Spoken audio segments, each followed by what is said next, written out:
Hello, everyone, and we're here sending you our love. My name is Dr. Givenji Gitahi, a friend to both Edwin and Lorna, an uncle, actually, as I discovered most recently from Edwin's mom. Edwin has been a friend of mine for many years, and so has Lorna. I've actually known Lorna longer than I've known Edwin. I've known Lorna since my days on stage when I was acting with Mbala Mwezi players many years ago. I think that must have been around 1995. More recently, I've learned that I'm actually an uncle to the family and therefore privileged to be a grandfather to Nancy Mombi Macharia. I'll start with a short tribute. I am Lorna, I am eternity. Do not stand at my ashes and weep. I am not here. I do not sleep. I am the thousand winds that blow across the hills of our green lands. I am the diamond that shimmers on Lake Victoria, Olbolosat, Naivasha, Nakuru, the stars above your head tonight. I am the sunlight on your ripened bananas. I am the gentle morning rain. As you wake with morning's quiet, I am the quiet motion of birds in circling flight. Do not stand at my ashes and cry. I am not there. I did not die. I am Lorna. I am eternity. To all of us here, hundreds of us, welcome. We must all feel extremely privileged that we could call Koi Lorna our friend, and that she could allow us to see her glory, her courage, and to hope that today, as we celebrate her life, now, up to the end of this tribute, that we will learn from her courage, and we shall be that courage. Of course, for my friend Edwin Macharia and Nancy, who lived with her, there is no greater privilege. And thanks for Macharia and Nancy for allowing all of us to actually get into this glory, this space, this experience, and this special moment that they have. We are going to have tributes to a great life lived. We are going to have some music. This first session of tributes and music is going to be streamed on Zoom as we are now, but also on YouTube. But at the end of this session, we are also going to have a celebration of her life, because many of us who know Koi know that she was fun-loving. She loved all of us. She loved fun. She wanted to live her life to the fullest. That for her, every moment of fear was a moment for courage. It is a moment to show that life, it was living. And therefore, in the next session, after the tributes, we'll get into great music played by no other than one of her longest-serving friends, DJ Delight, David Moravi, who will be playing until probably he gets tired. I don't know how long he'll take before he gets tired. At that point, we will not have the YouTube streaming. So my request is, at the end of the tributes, please join the Zoom. Go to either @Quisan, which is Lorna's own page on Twitter, or Edwin Macharia's page, and find the Zoom link there, because the second part of this evening or day, depending on where you are, will not be on YouTube. It's going to be on Zoom. I would now like to welcome us to a song, some music, Angel, An Amazing Grace. This, of course, played by her friends, long-term friends, lifelong friends, Shami, Angie, and of course, Tata and Anne. So, over to the controller. Let's have some music.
for that second chance, for a break that will make it okay. There's always some reason to feel not good enough, and it's hard at the end of the day. I need some distraction, oh beautiful release. Memories seep from my veins, let me be empty, oh weightless, and maybe I'll find some peace tonight in the arms of the angels. Fly away from here, from this dark, cold hotel room, and the airlessness that you feel. You are pulled from the wreckage of this silent reverie. You're in the arms of the angels. May you find some comfort here. In the arms of the angels, fly away from here, from this dark, cold hotel room, and the airlessness that you feel. You are pulled from the wreckage of your silent reverie. You're in the arms of the angels. May you find some comfort here.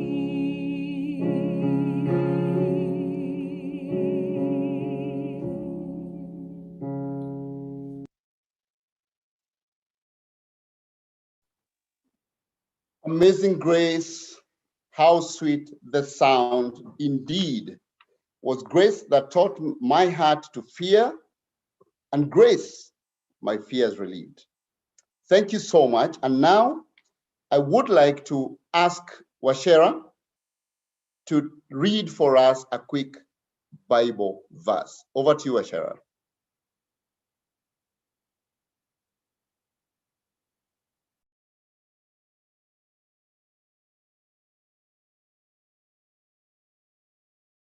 Wachera, could you kindly unmute yourself? You look great on video, by the way. You just unmute. Thank you. Proceed. Thank you. Sorry about that. Asante Daktari. I would like to begin with a word of prayer. Father, in the name of Jesus, we come before you to say thank you for this day and commit the rest of this evening into your hands.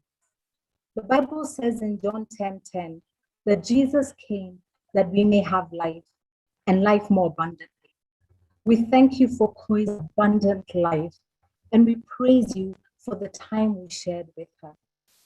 I ask that you comfort her family and friends as they move on with Koi in their hearts. Strengthen them and give them peace. I pray this in Jesus' name. Amen. I have known Koi for over 27 years, and one of her favorite scriptures is Jeremiah 29:11.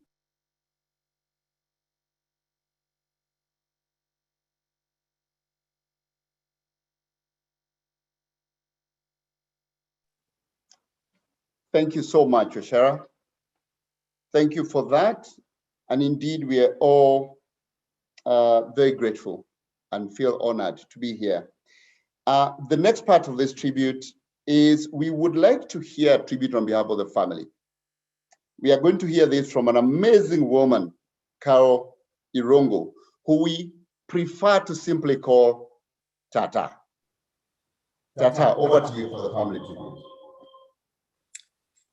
Thank you so much. Daktari, Dr. G, I agree. I knew about you long before.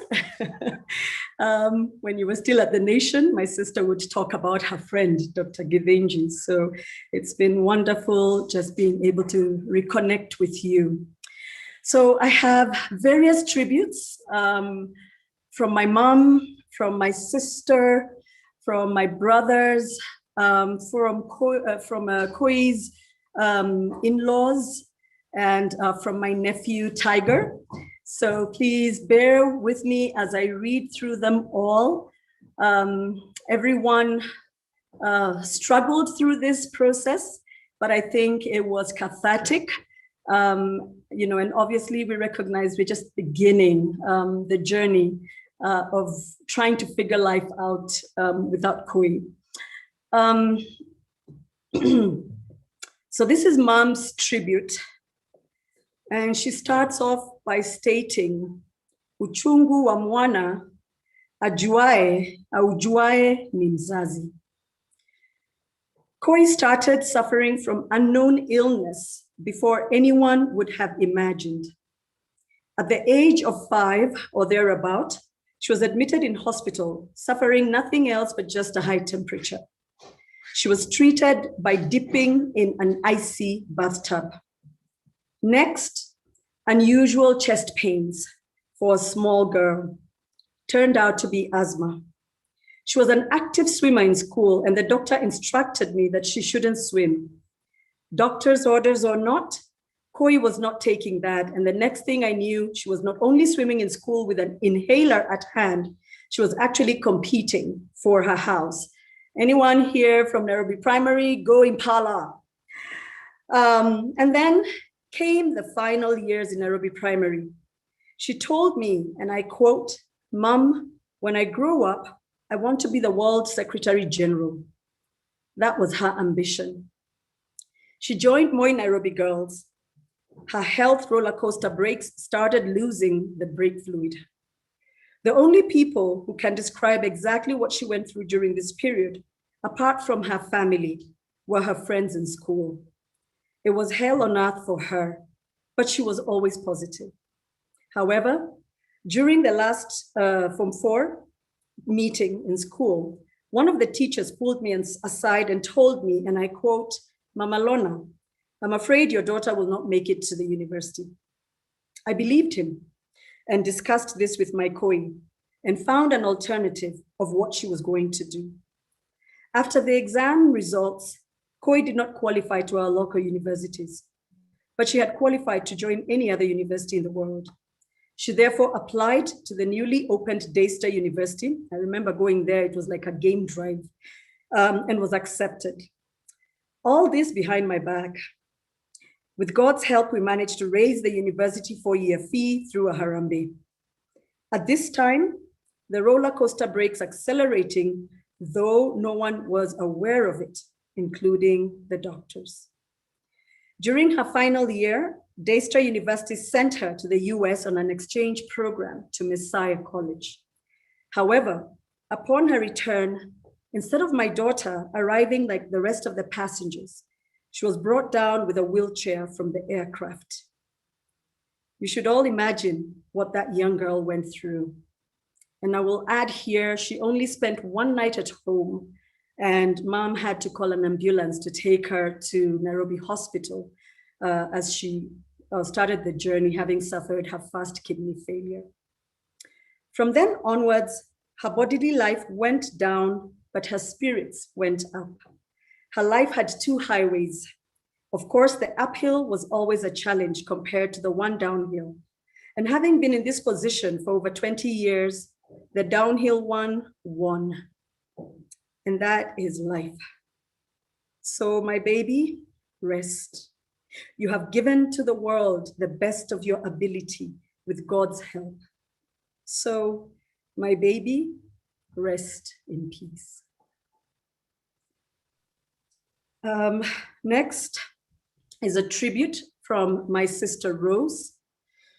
Rose is in Canada right now, and we're just praying for Journey Masses as she sets on her trip home at the beginning of next week. Koi, you leaving me was the most gut-wrenching pain I have ever felt and still feeling. It felt like I was standing on top of a nuclear weapon when it exploded, hitting me with the reality that my life will never be the same without you in it. I will never hear you call me big bad. I'll never hear you laugh at my foolishness and me at yours. I will never see your face light up my phone when you call. I will never touch you, feel you, kiss you, hug you, ever. 61 full moons graced the sky before I laid my eyes on you and my life changed. I have heard the best life with you in it. You knew me like no other. You felt me, my emotions, my energy. You always knew. You always called when you felt me sinking. And like a full moon, you lit up my darkness and guided me out of it. I love you beyond comprehension, and I will miss you beyond words. Fly free, beautiful butterfly, big bad bush. I then go to my brother, Jomo, and Jomo's tribute starts with courageous, bold, tenacious, a go-getter, witty, an encourager, always there to offer valuable advice, a rock, humble, and a true gem of a sister. I do not have enough words to describe the impact you have had in my life, and you will continue to have in my life, though you will not be here physically. You truly ate life with a big spoon. And through the battles, your smile, laughter will forever be etched in my life, not to mention that even with the challenges, you continued to achieve your goals with a pretty smile. You have taught me that despite what you might be going through in life, with focus and finding inner strength, whether it's by the people you surround yourself with or believing in yourself and God, you can truly achieve so much beyond what your physical state may be speaking to you. Your constant desire to see a vision come to fruition and support it in various ways is fact that you always had a heart to see people in life progress, offering a helping hand through your experience and wisdom in life wherever you could. The wisdom you have poured into my life was beyond your years, and the values and principles that you stood by are a testament of why you stood out amongst the crowd, and is and will be a constant reminder that despite everything, it is important to always be authentic as a human being without any apologies. Though still coming to terms with the situation, I'm reminded that our journey on earth is temporary and we are all on the same path towards exiting earth. We just don't know the hour nor the day. We may not know what the future holds, but the past is filled with good and some tough memories. Today is a gift from God. That's why it's called present. We can only live one day at a time, as you kept saying over and over. I thank God for the gift of life and health every day we wake up and we are breathing. And I pray that each and every day we will continue fulfilling purpose until we leave the earth. As the late Dr. Miles Monroe said, that the greatest tragedy in life is not death, but living a life without a purpose. And you truly lived your purpose despite the health challenges. Though your time has come, we truly thank God for giving us the privilege of spending amazing and fun years with an exceptional, loving, awesome, kind, strong being, my sister.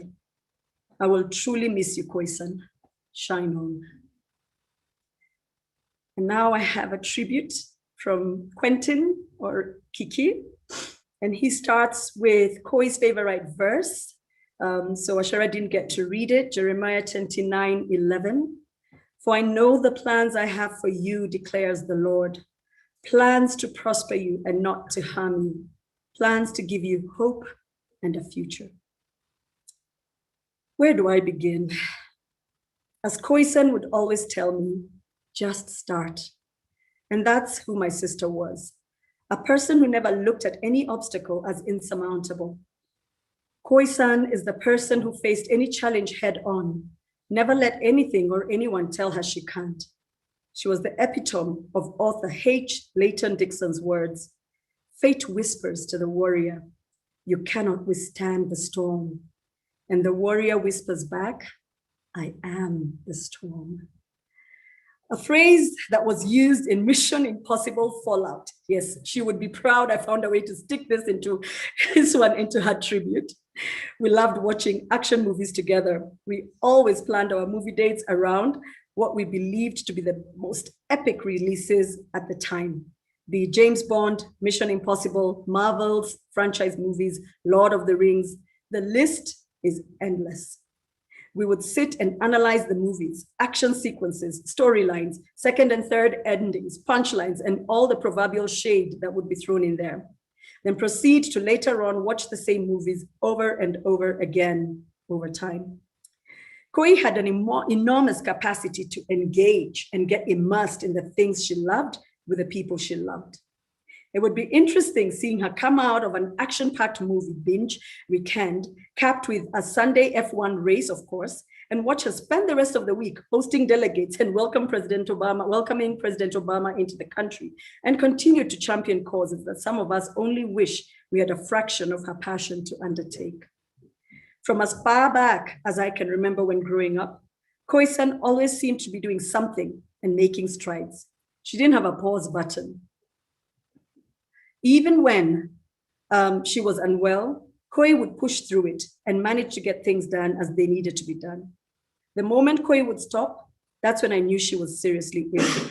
And stop she did several times when her health was so fragile, spending nights in the ICU in critical condition.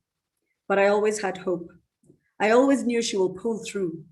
I never once thought that she will not make it out of this one, even after spending almost 10 days in ICU, unresponsive and on life support. I knew that wasn't the end. After her third kidney transplant from my brother, we often joked that she has exhausted all eligible kidneys in our family. And if she ever needed another one, we would have to outsource. As it turns out, she didn't. The one thing we feared would take her away from us turned out to be the one thing that gave her the most to live for. Despite every time she stopped, she always got up and came back stronger. She became better. She became a champion. Koi was an inspiration to myself and to many of us. Her sheer capacity to keep moving no matter what is something I will admire for the rest of my days. I honestly don't know how she did it. Koi would finish a dialysis session at lunchtime on a Friday and would be in Naivasha the same evening for a weekend plan and promptly back in good time on Monday to do her next dialysis. Not even a machine that filtered her blood every 3 days could stop her from living her ultimate life. She was simply amazing. You have stopped again, but this time you have stopped worrying. You have stopped feeling the pain.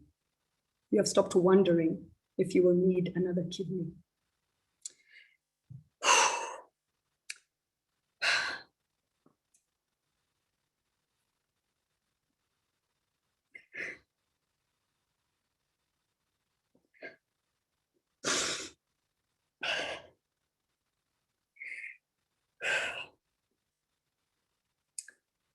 As I stood in that hospital room and watched helplessly as you took your last breath, I began to comprehend why it had to be this way, why you slowly had an opportunity to bid us farewell, because that was your nature.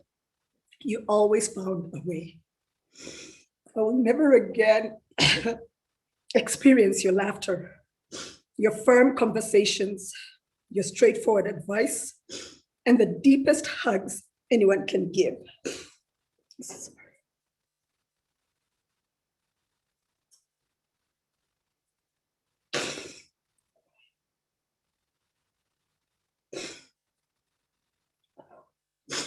I will miss you so much, Koi-san. We always competed as the last born siblings. Yeah, Koi was the real last born as far as she was concerned. Yeah. We shared too many moments to put down in words.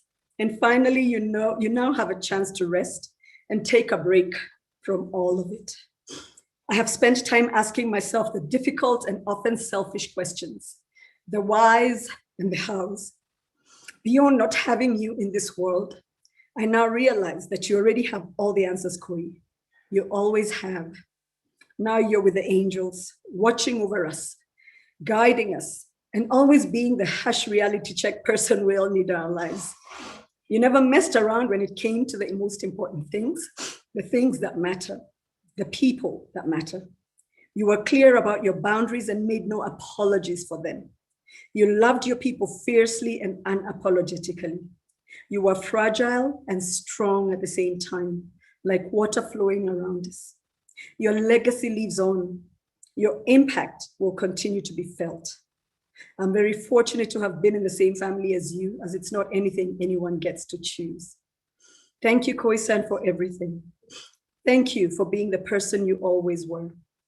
God has taken one of his best warriors to be by his side, and as we continue to fight the battles here on earth, you will take care of the rest of us from above, even in our moments of sorrow. There is a sacredness in tears. They are not the mark of weakness, but of power.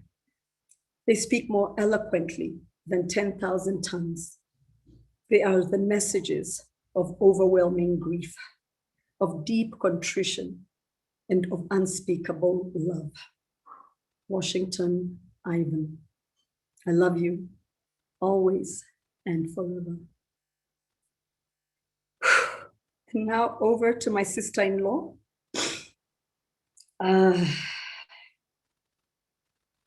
I'll try to do this justice because I could see her writing it. My Koi, I will miss you forever. I will miss Team Petty. And let me tell you, yes, they were petty. I miss our heart laughs and messy chats that went south fast. I miss the violence. Oh my. I will miss you laughing at me anxiously watching F1. I will miss your warus, those oven ones you made especially for my craving. I will miss you baking with the kids, how you loved them like they were your own, how you named baby Z, how you became my Koi because of Zaria. I will tell them of our greatness, my sister. I'll tell them of your greatness, my sister. Oh, your thoughtful gifts. And let me tell you, people, I don't know who will give us gifts.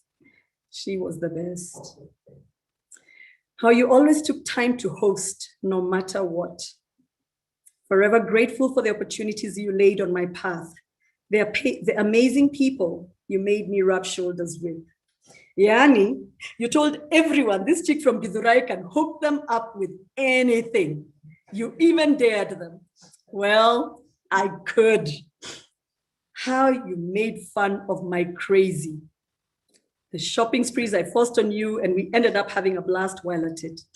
It's how you never let anything weigh you down. Even on those rough days, you would still have that hearty laugh and that all gorgeous smile. We literally spent the whole of 2020 together, doing the most with the time we had. You literally took care of my whole pregnancy, making me work till the last minute, believing I could deliver. What will I do without you a phone call away? How will I do life without you, my human? I could go on forever, Tweenie. But now I have an angel watching over me and my family. I will miss you like crazy, my Koi. I will love you till infinity and back, my best friend. In you, I found a mentor, friend, and sister. Life will never be the same without you, never. But I promise to hang in there and to be the best version of myself. You taught me never to settle for less, that I am everything I think I am and more, and I will carry that with me forever. Thank you for gracing us with you, with your love and kindness, with the amazing laugh that will echo in our heart forever. You are the best sister, the best auntie, the best mom to Nancy, and all our babies, the best wife. Your legacy will carry. Rest now, Koi, rest. Love you forever, Sitea.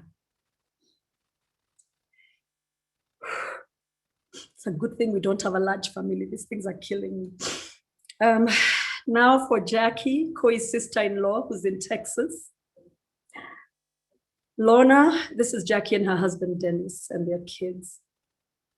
Lorna, you are a phenomenal, resilient go-getter, and you immensely touched many people in great ways. You're forever cherished and loved. We gained an angel we know. Rest well, dear. We truly miss you. Thank you for your time and love, for being our sister and a fantastic auntie to Kim and Jasmine. We can no longer see you in our eyes, but we will feel you in our heart, always. Edwin, Nancy, and Irungu's family, we are with you. May you find peace in the Lord during this time and days to come. And she quotes Maya Angelou, a great soul serves everyone all the time. A great soul never dies. It brings us together again and again. And this is from Eric, her brother-in-law in Nyeri, and his family. I can't quite list all the good things she ever did for us as a family. Just to mention but a few. When the twins, Shanice and Shannon, as well as Talida, were toddlers, she surprised us with a hamper which lasted for 5 months. She would surprise us with gifts for the girls in December. She would spend a good part of it, and she would spend a good part of December with us. I remember during our wedding, the caterer suddenly increased the fee from 5K to 8K, and she immediately came to our rescue. Much can be said, but it's quite evident that she was a darling to the girls, our big sis and mentor. Lorna, may you rest in Jesus' embrace. And then this is a tribute from my nephew, Tiger, who is currently in the university in a very, very, very, very cold place called the Yukon in Canada. Auntie Koi, I miss you so much. I still can't process the fact that you're gone. Every time I see a picture of you, I tell myself that this can't be real. You were such an amazing auntie and such a strong warrior. Growing up in Kenya, you and Tata were basically second moms to me. You introduced me to so many kids my age, and when I was young, you'd take me to really cool places, fancy restaurants, hotels, theme, water parks, concerts. You were the blast. I remember spending an entire day binge watching the Star Wars series with you when I was 7 or 8 years old, because you knew I was hooked on the game but had never seen the movies. That was one of the best days ever. I loved how you'd show me how to cook and let me cook along with you. You were such an amazing cook. You made the best pastas and salads ever. I loved every second I spent with you, especially when we'd go for dinner and just talk about life. You were always so supportive of me and my talents and dreams. I've been able to talk and get some advice from really cool people because of you. And you were so excited when I got into university. And I'm so sad you won't be able to see me graduate. You are an amazing person to talk to. I know I could go to you about anything. You always had the best advice no matter what. You were so wise and eloquent with your words. You are always there for me if I was having a bad day, and I wish you were here now. I really miss you. Losing you has been so hard for me. I love you forever, Auntie Koi. Tiger. Oh, and now I will close with my own tribute.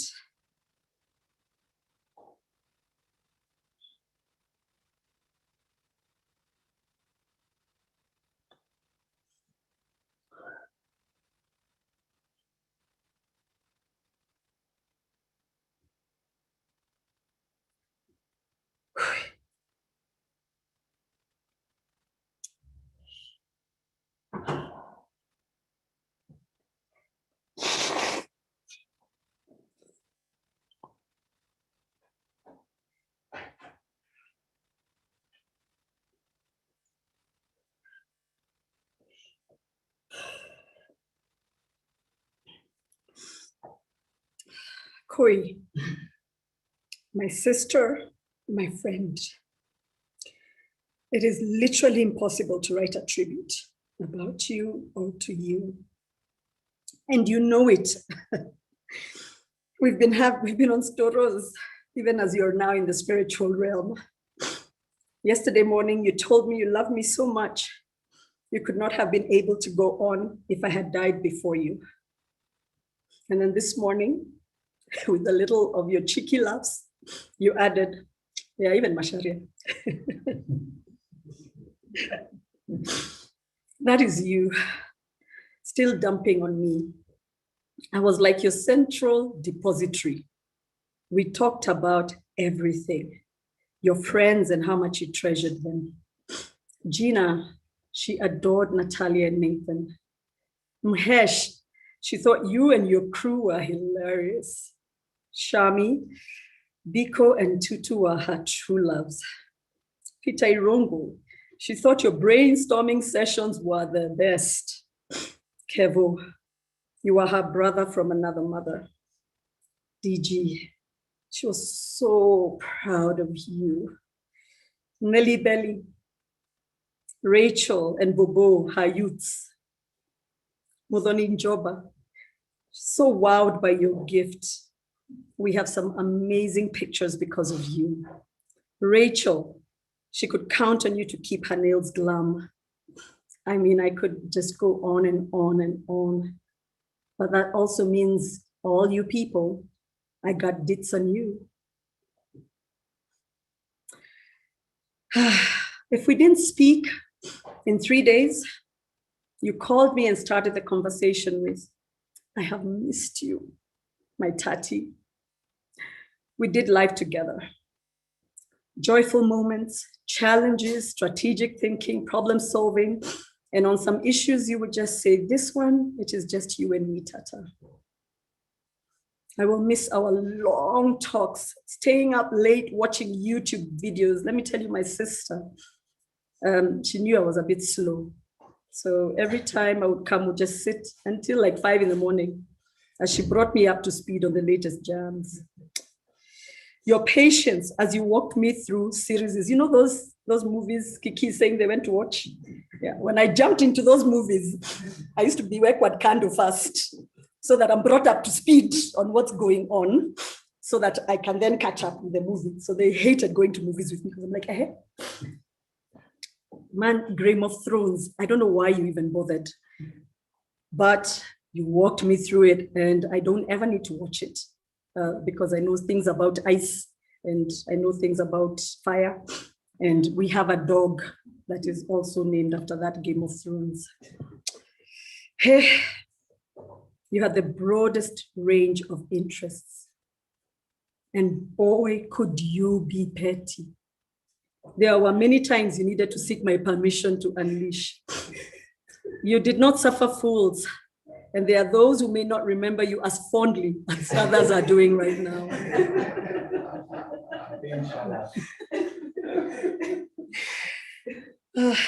I know many of you remember Koi as this strong person, and she was, but she struggled through all things we struggle through. Feeling betrayed by a friend, stresses of work, and mostly failing health. She cried a lot in the last year as the doctors told her that her kidney was failing. She could not bear going through what she had endured 10 years ago. She worried about her relationship with God and loved that I revealed a God of no judgment. Just let me tell you, people, I am a human of faith, and she could count on me to unteach and speak all the judgmental things that people would say. God did not create the universe only to have us fit in a square box. Koi worshipped Jehovah with all her gifts and all her talents. She lived a wholesome life, sunshine and rain. And I'm deeply, deeply grateful that she suffers no more.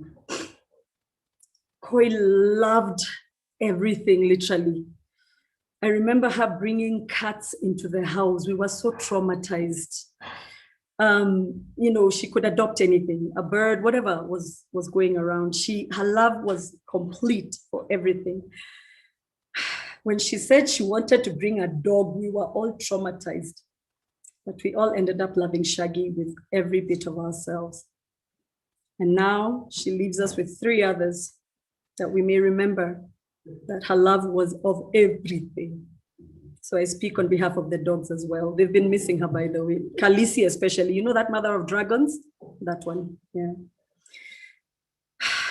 It breaks my heart that Hazuzo, my daughter, will not get to grow up with her. She will not get to know her tata and how much she loved her. There are many things I could say. It broke my heart that we could not be together in the last few weeks of your illness, because I know you had so much to tell me. And perhaps that's the suckiest thing about COVID. But I want to tell you all how deeply grateful I am to my brother-in-law, Macharia, because he never left her side. And Koi, like your doctor said, he is a rare find. Koi saw the goodness of the Lord in the land of the living. May she rest in peace. Amen.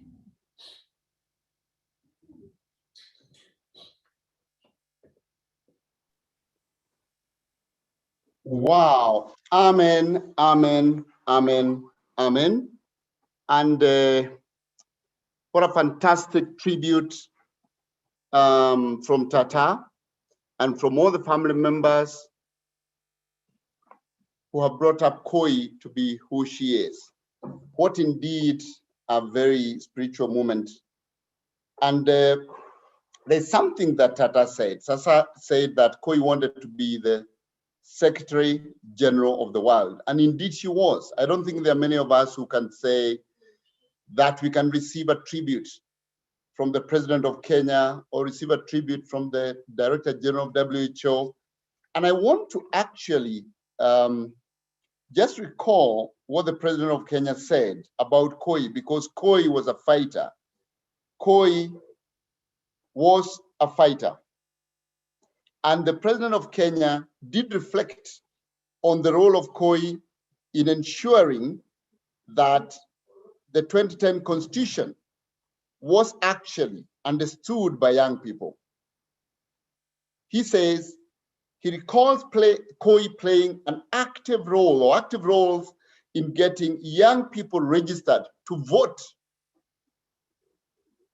engaging women across the country to pass Kenya's 2010 Constitution, and advocacy that led to the passing of the Sexual Offences Bill in 2006. Koi, of course, was an instrumental actress or player in the Vagina monologues that was done several years ago. Koi, as you see us wearing,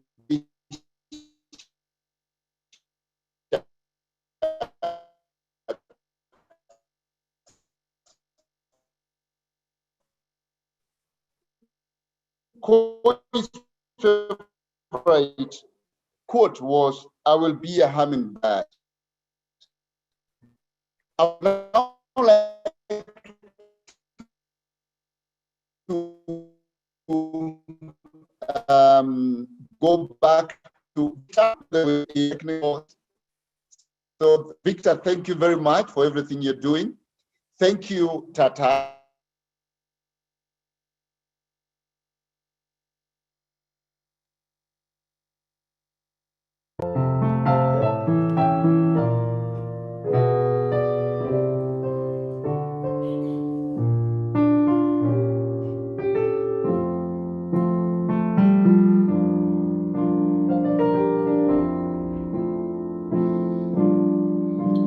When you're weary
silver girl, sail on by.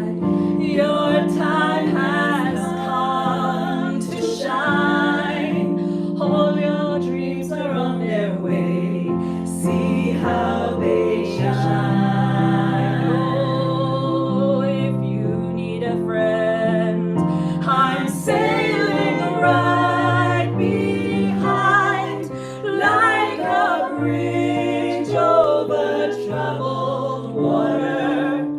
I will ease your mind, like a bridge over troubled water. I will ease your mind, like a bridge over troubled water. I will ease your mind.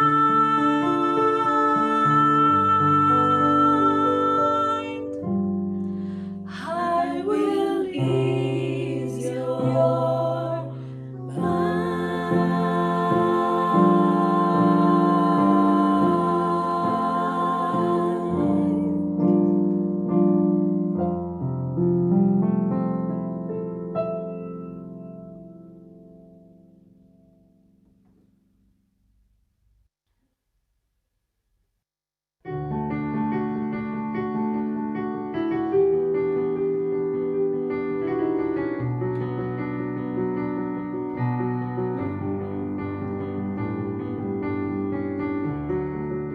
Remember those walls I built? Oh, baby, they're tumbling down. They didn't even put up a fight. They didn't even make a sound. I found a way to let you in, but I never really had a doubt. Standing in the light of your halo, I got my angel now. It's like I've been awakened. Every rule I had you breaking, it's the risk that I'm taking. I ain't never gonna shut you out. Everywhere I'm looking now, I'm surrounded by your embrace. Baby, I can see your halo. You know you're my saving grace. You're everything I need and more. It's written all over your face. Baby, I can see your halo. Pray it won't fade. I can feel your halo, halo, halo. I can feel your halo, halo. I can feel your halo, halo, halo. I can feel your halo. Ooh. Everywhere I'm looking now, I'm surrounded by your embrace. Baby, I can see your halo. You know you're my saving grace. You're everything I need and more. It's written all over your face. Baby, I can see your halo. Pray it won't fade. Feel your halo, halo, halo.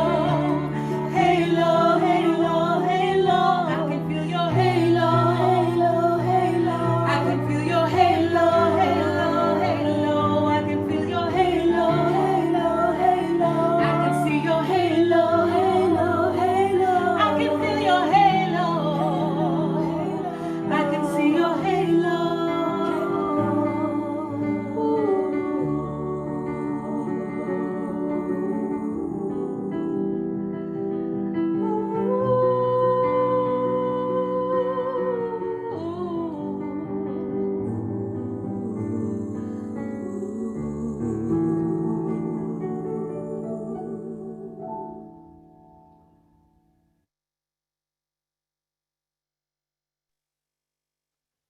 Well, well, well.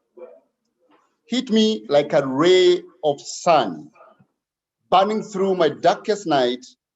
You are the only one that I want. Think I'm addicted to your light, Koi.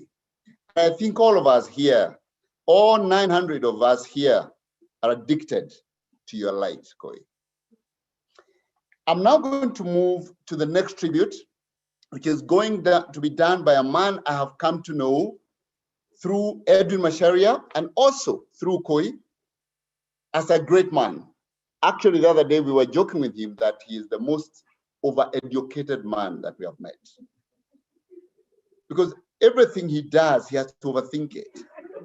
At some point, I must tell you, he wanted us to pre-record this tribute because he was afraid something could go wrong. He is that kind of a meticulous guy.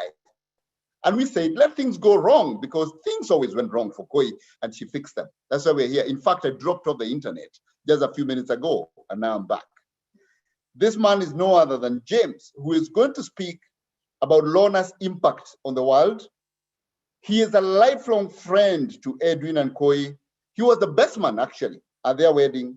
He's been a participant in many of the family's misadventures, and also a proud honorary uncle to Nancy.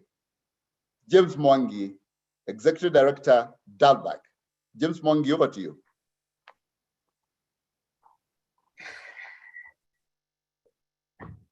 In a corner of St. Paul's Cathedral in London, above a tomb, you will find an inscription in Latin that roughly translates to, "Here lies Sir Christopher Wren, the architect of this church and this city, who lived not for his own profit, but for the public good.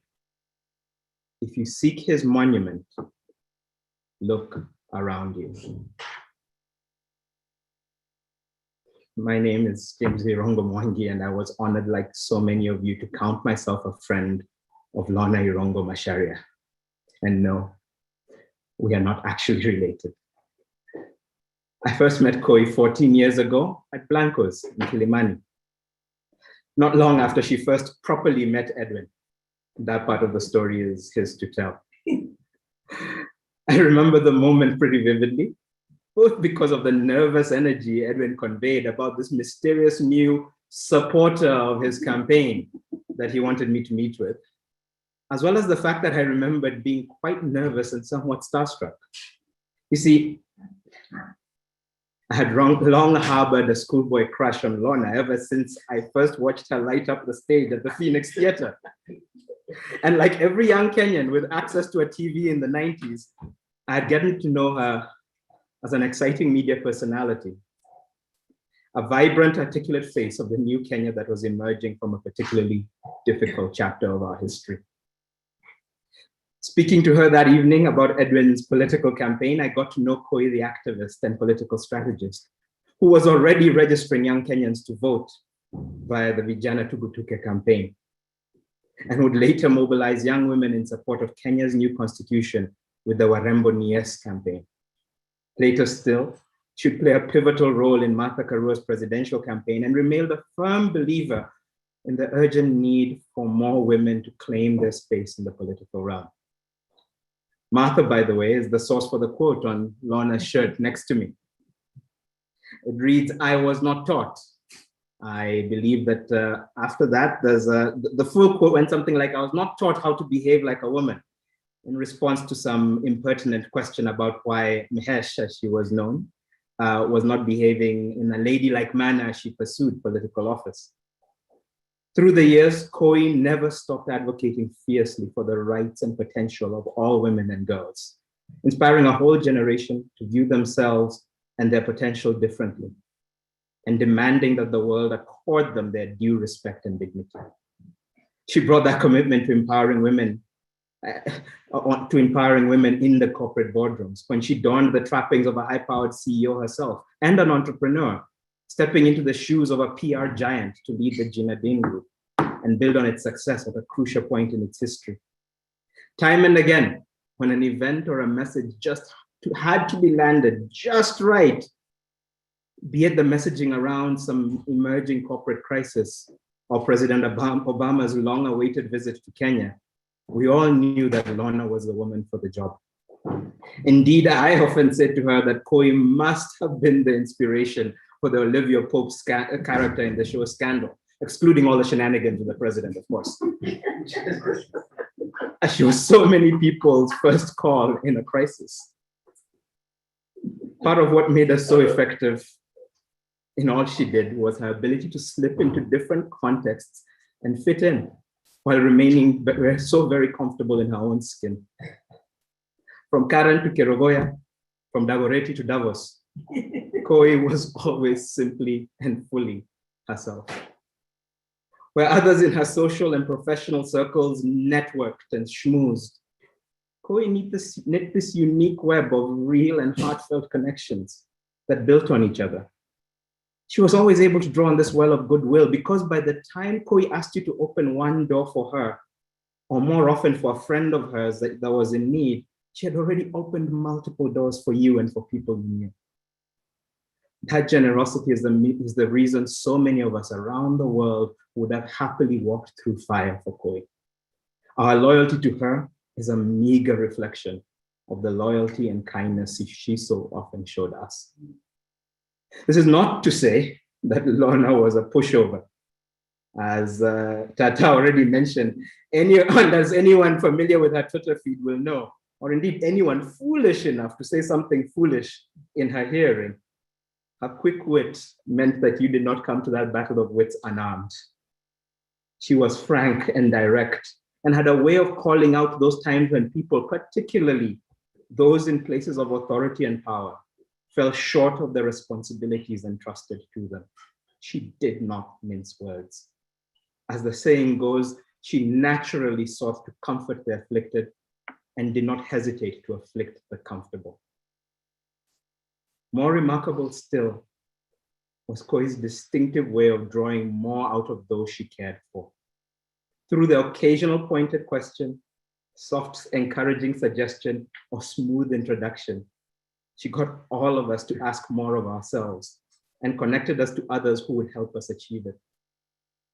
Whether that was expanding a new business idea, scaling up a theater production, launching a political campaign, building a political movement, or rejecting a lucrative but morally flawed business opportunity. She didn't harass you or hector you. She just helped you see the better version of you that she saw. And once you saw it, you couldn't help but want to live up to it. She did all of this while fighting a continuing lifelong battle to regain and maintain her health, in a struggle that would on its own have left any ordinary person completely drained and bitter. For a long time, she seemed to do all this so naturally that I was lulled into thinking that it was easy, that the crisis had passed. But as I got to know her better, I got to see firsthand just how hard she worked every day to show up as this positive and dynamic force in all our lives, whilst having to almost constantly fight for her own. Any one of the many chapters of Koi's professional life, as a media personality, an activist, an organizer, an entrepreneur, a mentor, an ambassador for her causes, her country, and her continent, could fill a tribute many times over, as with the many awards and accolades that she received over the course of her life. She was a proud Tutu Fellow and a proud Eisenhower Fellow, and with Edwin was a vital part of the Young Global Leader community. Her awards and notices as a performer are too many to list, as are the sheer legion of mafans she collected around the world over the years. She earned commendations from heads of state and from community organizers, and not to mention heads of state who used to be community organizers. And yet she was not some type A insecure overachiever chasing every accolade and award she could lay her hands on.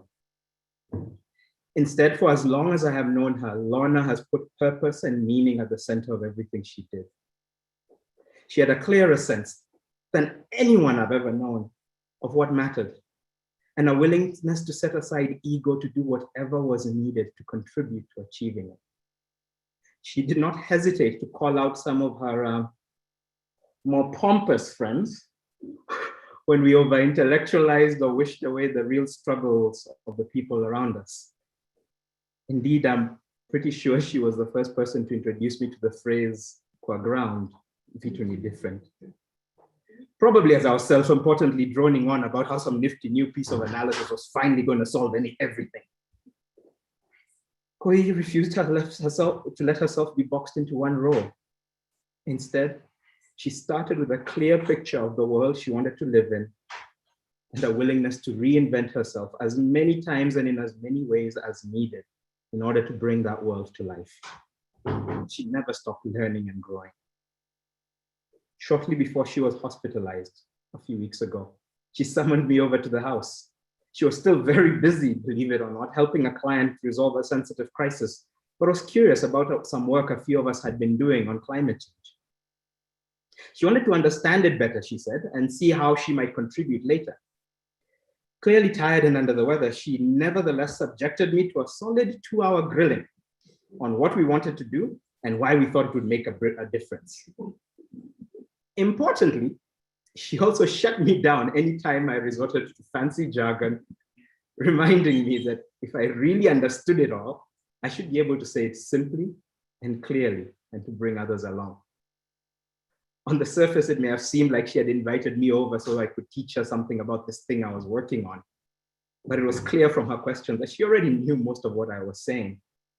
And instead, it was her teaching me how to say it better. I like to think of it as a parting gift of sorts. In these trying times, that commitment to purpose at the center of everything, and that ability to not only see the best in others, but also demand it of them and of herself, is one of Lorna's most precious legacies. As we gather virtually to celebrate Koi's life, I would go back to that inscription in a mighty cathedral in London and say, if you seek her monument, look around you. Look at the vibrant Kenyan media and arts community that she helped pioneer and energize. Look at the movements and causes that she championed. Look at the leaders and rebels and change makers that she stood beside. Remember the way she taught us to always strive to do a thing as well as it could be done, no matter the obstacles and without any excuses. Remember the way she saw beyond fancy titles or their lack, and the way that she got ordinary people all around her to believe that they could do extraordinary things. And remember the way that she successfully fought through her own daunting challenges and yet tirelessly found ways to make us all better. So, if you seek Lorna Irungu-Macharia's monument, look around at this vast legacy and honor it by doing what she would have asked each of us to do. Build on it.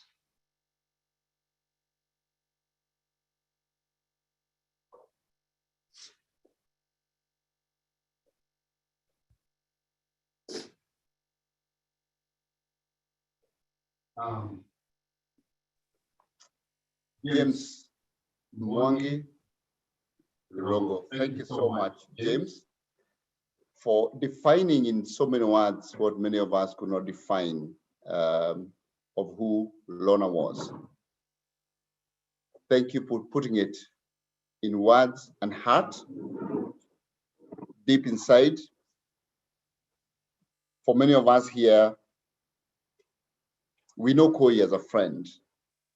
We know Koi as somebody who supported us. Actually, many times, my wife always called Koi her co-wife because she came to us from that genuine and honest dimension where she just wanted to make things right for everybody. Thank you, James, for giving such a passionate tribute for somebody you've known so long and for somebody in whose wedding you're best man, standing by Macharia. I must say that during these trying moments, I have found James to be a true pillar for Edwin and for Lorna.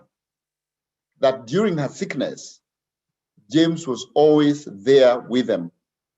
And even after the passing of Lorna, James has been living with Edwin in his house to ensure that Edwin has the support that he needs to go through this. What kind of a friend would you ask for? So thank you, James, for who you are. We truly, truly appreciate you.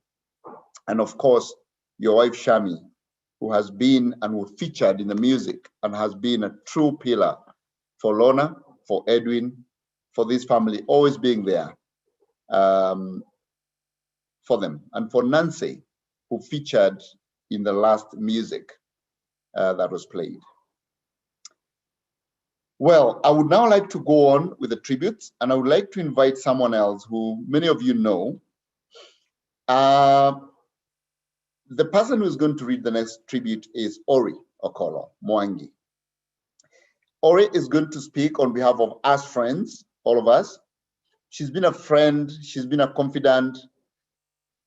She's one of those like us who have been privileged to be part of Lorna's dream, the hummingbird, changing everyone. She's been having much fun and foolishness with Lorna, as many of us do. Lorna is one of those people who will move from discussing global politics, gender equality, transformation of capitalism, to foolishness. And she would do that with such tact and passion. So Ori has been one of those, a pit stop, a zone of comfort. And Ori Okolo Mwangi, please, you may deliver your tribute now. Hi, everyone. My name is Ori Okolo, and I'll be doing the tribute on behalf of the Friends of Lorna. It's not an easy task. I mean, as far as each one of her friends is concerned, Lorna was our person, each one, and our BFF. Okay, so everyone, she was special. And that's how remarkable she was. The capacity to make each of her close friends and even not so close friends feel special, an individual, like she was there just for you, only you. So if I screw this up, in fact, my Mac crashed 2 days ago because I had a battery that was dying, and I could hear Lorna say, "Sis, why are you in this trouble, first of all?" Like, sis, it's a struggle battery. Your color, go get a new freaking battery. That was Lorna in my head. And so I went and changed it yesterday, actually. And I think it was really avoidance of having to put this down. And she was like, please just go fix that thing. So if I screw this up, not only will I have Lorna side eyeing me from heaven, I think there's also the Friends of Lorna who will cancel me immediate. Yeah, so no pressure. To Edwin, Nancy, Mama Lorna, Lorna's siblings and family, thank you for sharing her with us in so many ways. Her time, her attention, her energy, her care, and generosity was very, very rarely undivided.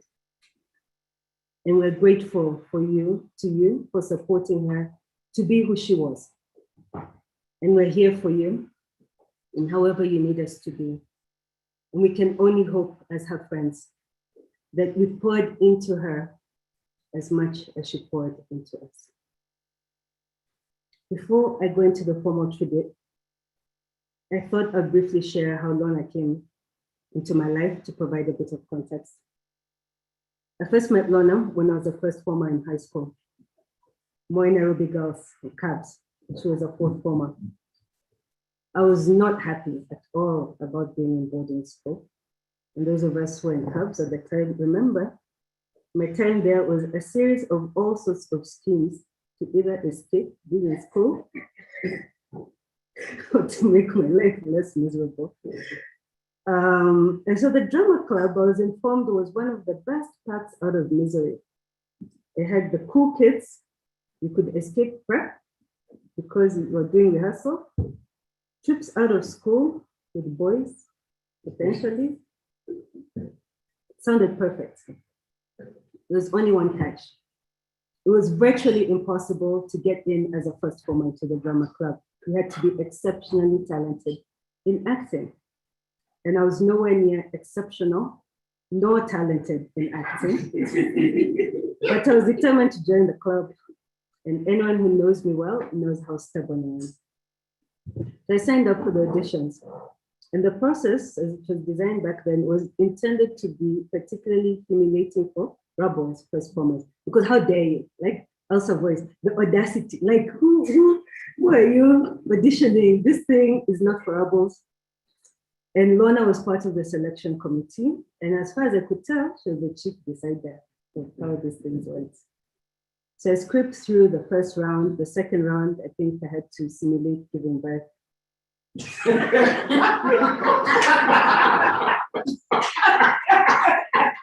Yeah, it was a shit show, I'm sorry. just enough to make it to the final round. I think because people couldn't figure out who is this girl? Like she's just come into curves with like a storm. So they were undecided, and so we'll call back. And I think some could actually conclude that I was not really serious about acting. I think Lorna was one of those people. So she picked the last thing we had to do, and there were two of us, two rebels. And the scenario that Lorna picked for me involved acting like a thug and speaking Sheng, and the Buhaburu peeps would know this. And I was to channel an Oboho, like an Islando guy and like Jack somewhere. It was perfect for me. Because everyone was sure I had been busted. Because until then, I had a reputation for operating like someone who was definitely not meant to be in cabs. Like I made it known, this is not my operation, please. And so they thought they nailed me. And little did they know about street smart Ori, what I call Ori. And so I showed up, I nailed it, and I made it into the club. And Lorna came looking for me. She came into my kid. She was like, sis, where do you pull that from? Like, who are you? And that was the beginning of a journey of shared experiences, backgrounds, confidences, and over time, a friendship that I'll cherish for the rest of my life. Now on to the tribute. I've been wondering why she chose me to speak on behalf of her friends. I think I've narrowed it down to two things. He looked around and he was like, this one is the least likely to start crying the first sentence. Everyone else in a close circle would have dissolved by now. And she also thought that I could perhaps give a fuller perspective of who Lorna was as a friend to us. And some of this, I apologize, is repetitive, but that's just how she was. And so I'll say it again. And I've decided to do something a bit cheesy, so please forgive me. I'm going to describe her from A to Z. Who was known as a friend? She was authentic, true to herself, a genuine individual and friend, if there ever was one. She was beautiful. And by this, I don't mean she had a beautiful soul. I mean, she was beautiful, stunning, hot. Moto kama pasi. Yeah, hot. And her smile. I've been going through her pictures and thinking, Lord, even on bad days, she looked more put together than most of us. That's how beautiful she was. As an aside, I encourage you to follow through with James and confess your crushes in the chat room, please. Those of you who thought maybe one day, Tabua, please. Yeah. She was courageous, and not just with regards to lupus and her health, but also on taking the road less traveled, speaking truth to power, daring to dream, and accepting that she didn't always get it right. She was determined. Lorna was determined, especially when she set her mind to something. There was absolutely no stopping her. And as someone noted in one of the tributes shared online, she always found a way to turn a bad deck of cards into a playable hand. That was Lorna. She was empathetic and really, really leaned into this part of her. How many of us got a text, a call, a meme, a DM, a prayer, a wish, a sermon from her and wondered, how the hell did Lorna know this is exactly what I needed in this particular point in time? I mean, in hospital, she was still checking with people, managing, organizing, where are you? Who is that? Who's on your Instagram story? Are you dating? Where's your mask? You know?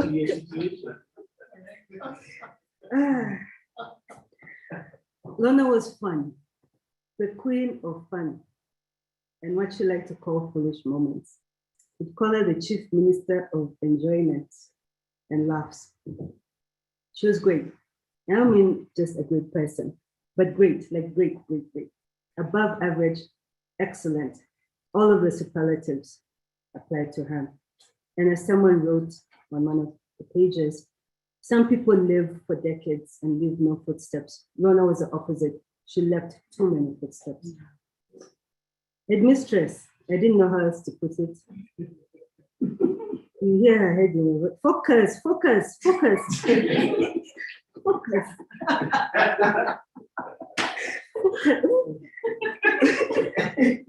Oh, when she tilted her head to the side like this, and she looks at you like this, and you just tell yourself correcting before you even open your mouth, because you're just in trouble. Or hapangai one thing or another after observing everyone flapping around, or what she liked to call holding the space.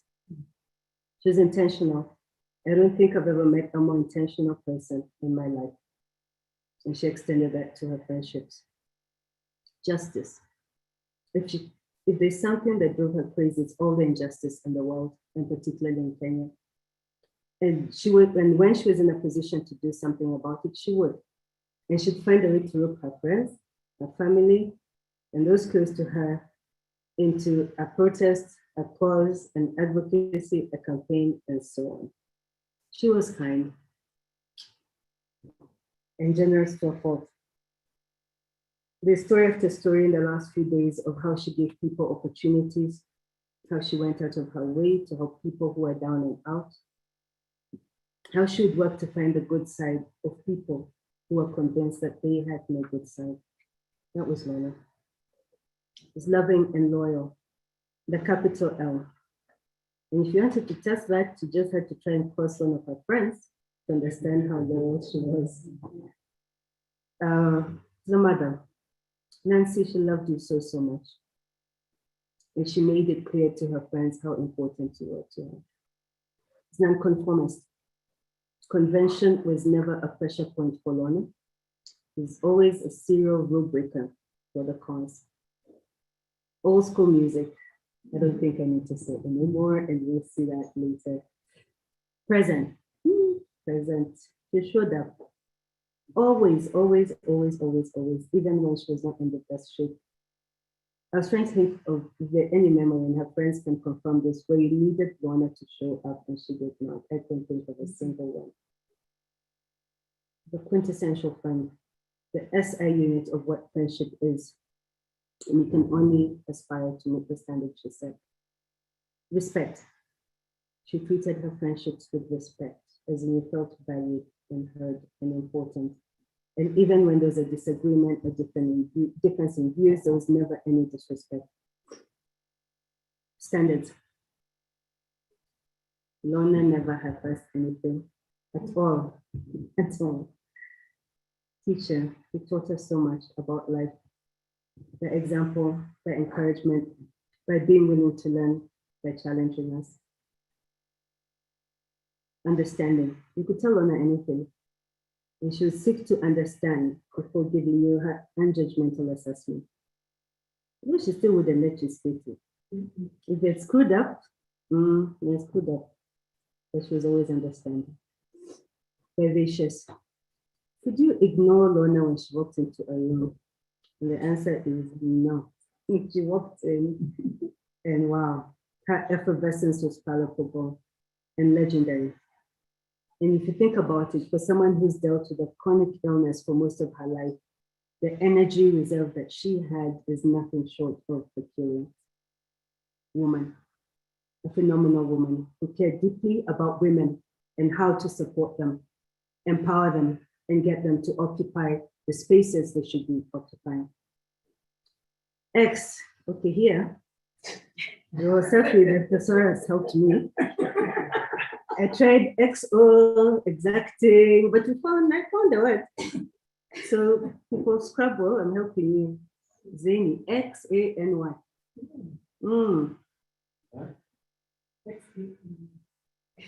An affinity for the avant-garde.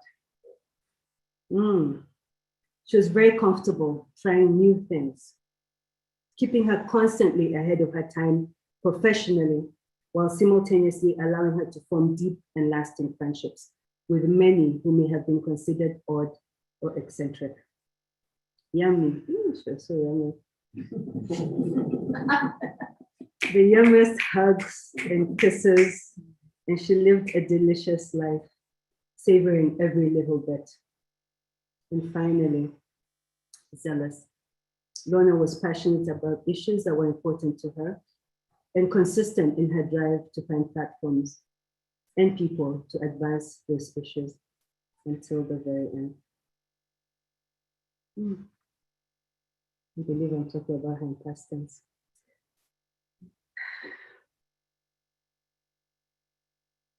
I'd like to close with a poem. When Great Trees Fall by Maya Angelou. When great trees fall, rocks on distant hills shudder. Lions hunker down in tall grasses, and even elephants lumber after safety. When great trees fall in forests, small things recoil into silence. Their senses eroded beyond fear. When great souls die, the air around us becomes light, rare, sterile. We breathe, we flee. Our eyes briefly see with a hurtful clarity. Our memory, suddenly sharpened, examines, gnaws on kind words unsaid, promised walks never taken. Great souls die, and our reality bound to them takes leave of us. Our souls, dependent upon their nurture, now shrink, wizened. Our minds formed and informed by their radiance fall away. We are not so much maddened as reduced to the utterable ignorance of dark, cold caves. And when great souls die, after a period, peace blooms, slowly and always irregularly. Spaces feel with a kind of soothing electric vibration. We feel you, Lorna. Our senses restored, never to be the same. Whisper to us, they existed, they existed. We can be and be better, for they existed. Restore, my friend. We love you so much, and we miss you so much.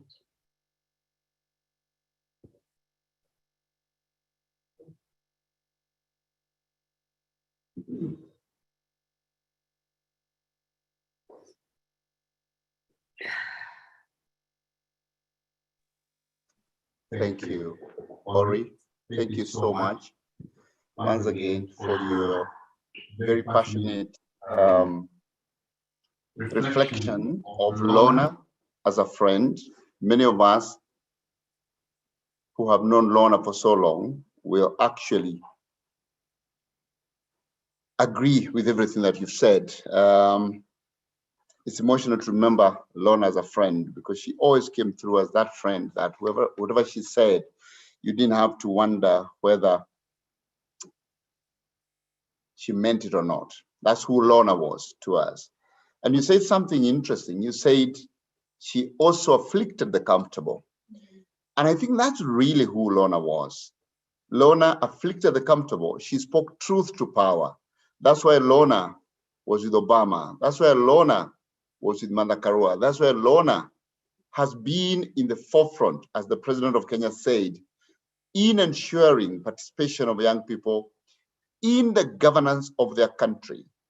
And indeed, I want to actually, for all of us, to reflect on that role that Lorna played. Today, in a tribute that was given by the Nation Media Group in the Daily Nation, they titled it Fighter, Protector, Actress, And what struck me most at the end was verbal assassin. Lorna was a verbal assassin. She changed your life with her words. She was indeed a verbal assassin. I know there are a lot of tributes coming through the chat. Please keep sending them. Please keep sending them. I see a lot of them. Somebody says, beautiful tribute, Ori. Lorna was a real life hero, a superwoman. Somebody posted there and said to Macharia and family, sorry for your loss. Our heart and prayers are for you and the family. There are so many beautiful tributes, gorgeous photos, beautiful memories. People are logged in from Addis Ababa, from Cape Town, from all over the world, from Washington, from the UK. And, people saying, may your legacy and bright light shine on. And there are so many beautiful tributes celebrating the life of one beautiful Koi that we all loved and continue to love. She's watching down on us. She's watching down on us. I would now like to go straight to the next tribute, which is going to be a tribute on behalf of others who have given their tributes to be read on their behalf. And this is going to be done by none other than Liz Mogo, who we proudly call Squeezy. Squeezy is a forever friend for Lorna, and indeed was actually the best maid at their wedding. And she's also an auntie to Nancy Mumbi Macharia. Squeezy, please take it away. Over to you, Squeezy.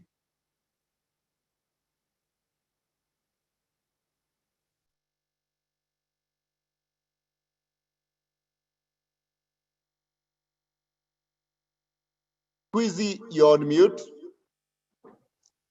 This is the year of please unmute.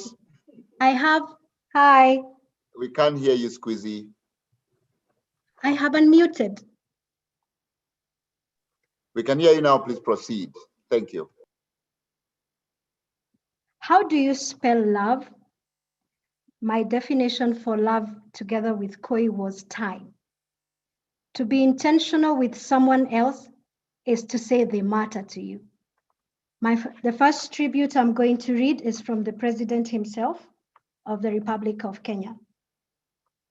The President, in a separate message of comfort to the family and friends and relatives of the late Lorna Irungu-Macharia, described her as an outstanding citizen who used her talent and influence to advance national interests.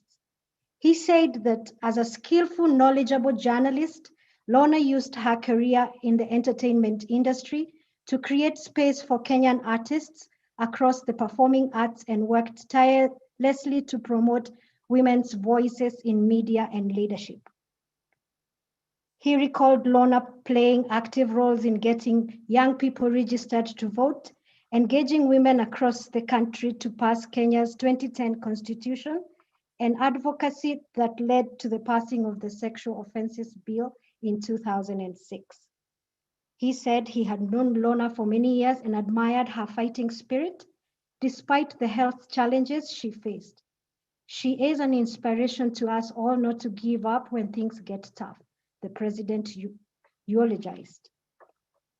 The next tribute is from His Excellency Ndiritu Mureithi of the County Government of Laikipia.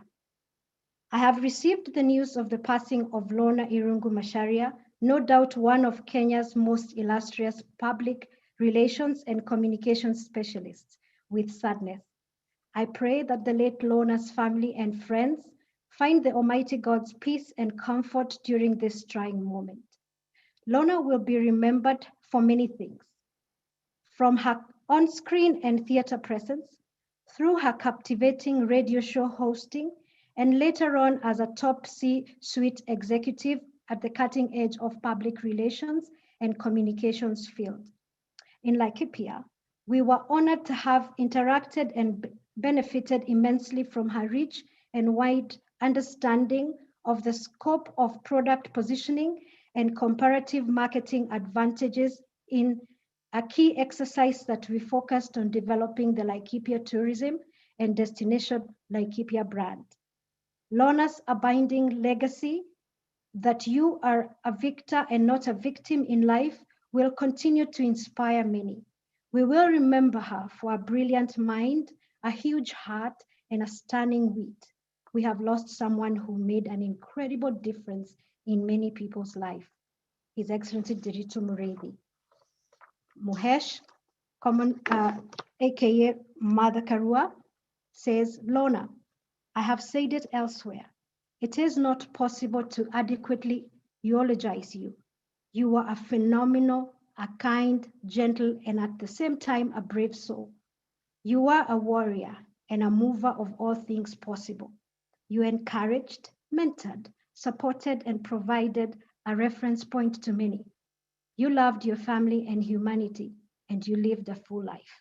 Rest in power, my friend, my dear friend. May God take care of Edwin and Nancy.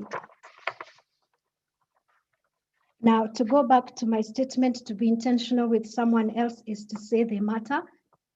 I will read a heartfelt tribute from Kevin Mwachiro. Hey, Koi, I wanted to say thank you for the 33 years of friendship we had. Chick, many of us are in pain right now and can't believe you are gone.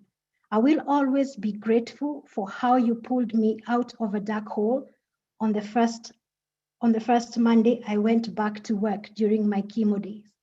That day, I had received the news of the passing on of another friend. I reached out to you and you told me to find a space to grieve, but I had to get up and defend my corner. You said with our respective health conditions, we will take in many punches. I fought my way through that day, thanks to you. Just over a week ago, I was telling you I had tested positive for COVID. In true Lorna style, from your hospital bed, you offered advice, shared tips, and told me I've got this. Remember when I wrote a letter to you when we were around 15 years and told you I liked you? Yani, your reply let me down so gently. I was like, I see your point. No feelings were caught. And friends we continued to be. I recollect being hesitant about joining Daystar University. But when I heard that you, Shalene, and Mike were enrolling as well, I figured I would survive the wild at the River campus. We graduated as a pioneer class of 96. That same year, we were both part of the cast of Joseph and the Amazing Technicolor Dreamcoat. But you went a step ahead and had landed yourself that 2-year gig with Phoenix Players. I was super envious but proud of you. Then came the battle with lupus. You were already building an army of Mafans. You spoke about this battle publicly, boldly, and you showed the country your mettle. You taught a nation about lupus. Years later, we were part of the first group of employees when Kiss 100 started. You were the station's first newsreader, and you used to feel pity for me and my show that ran from 2 to 6 in the AM, when I think the only audience I had at the time of the night were mosquitoes. We got busy with life, and our paths occasionally crossed until we became neighbors briefly at Chania Court in Kilimani, Palenia Orange House. That was when I came out to you and you said it didn't change a thing about our friendship. It was at this time that I met Macharia. You two were something. There was that time when we met at Uhuru Park to mourn the students from Garissa University attack.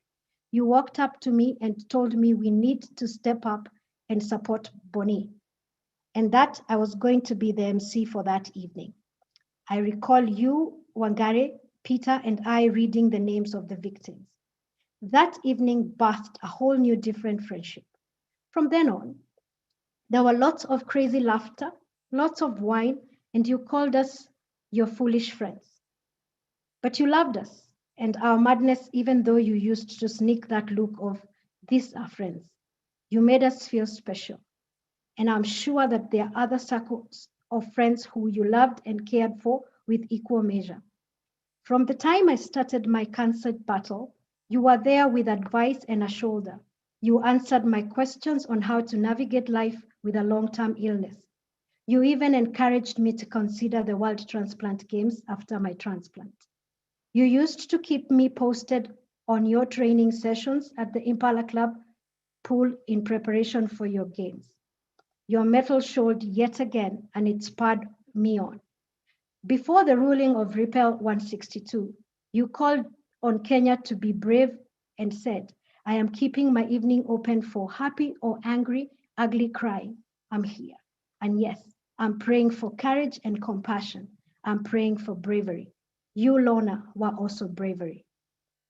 When you came down to Kilifi in December, you wanted to find out what is this Kilifi had made me abandon Nairobi. I am glad you got to meet Carlos and some other boys on that Dao ride. You confessed to being more of a sunset girl than a sunrise girl. I am happy we got to experience a sunset together. It will take a while to heal, and your metal of love will be missed.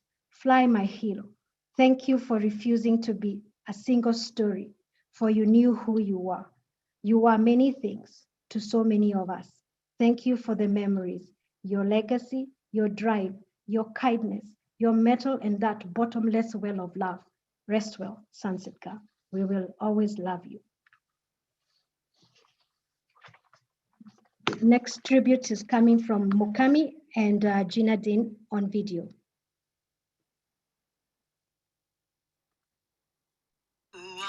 My darling Koi, I am completely at a loss for words, grappling with how to honor my walking, talking miracle. After multiple attempts to do this straight through without bawling, I finally decided to write it down because you deserve to know just how impactful your laughter, your love, your life has been on mine. I jotted down 15 or so specific moments over the past 32 years that we've known each other that has been transformational for me. But I'm only going to share 5 or so. 1989, Cabs. I marveled at your talent, felt honored that you auditioned me, and loved every moment of our collaborative creative expression through drama clubs, spoken word, and music. Not only did we co-create plays that took us to the nationals, where we won, these experiences opened wide a beautiful window into the performing arts and media worlds that I will cherish for my entire life. High school was otherwise rough for me. You knew that. I didn't quite fit in, but you, Koi, found a way of being that big sister that I desperately needed. You saw me and accepted me for who I was. And that message so resonated with me, it's now a life philosophy that has seeped into every aspect of who I am and what I do. I value the qualities and characteristics that set me apart as different, and I boldly color outside of the lines. And I create my own table, even when there isn't enough room for me on the existing one. Thank you so much for elevating and celebrating the core of who I am at every turn. That is true sisterhood. 2018, Nairobi. I was in town for my brother Mutu's funeral.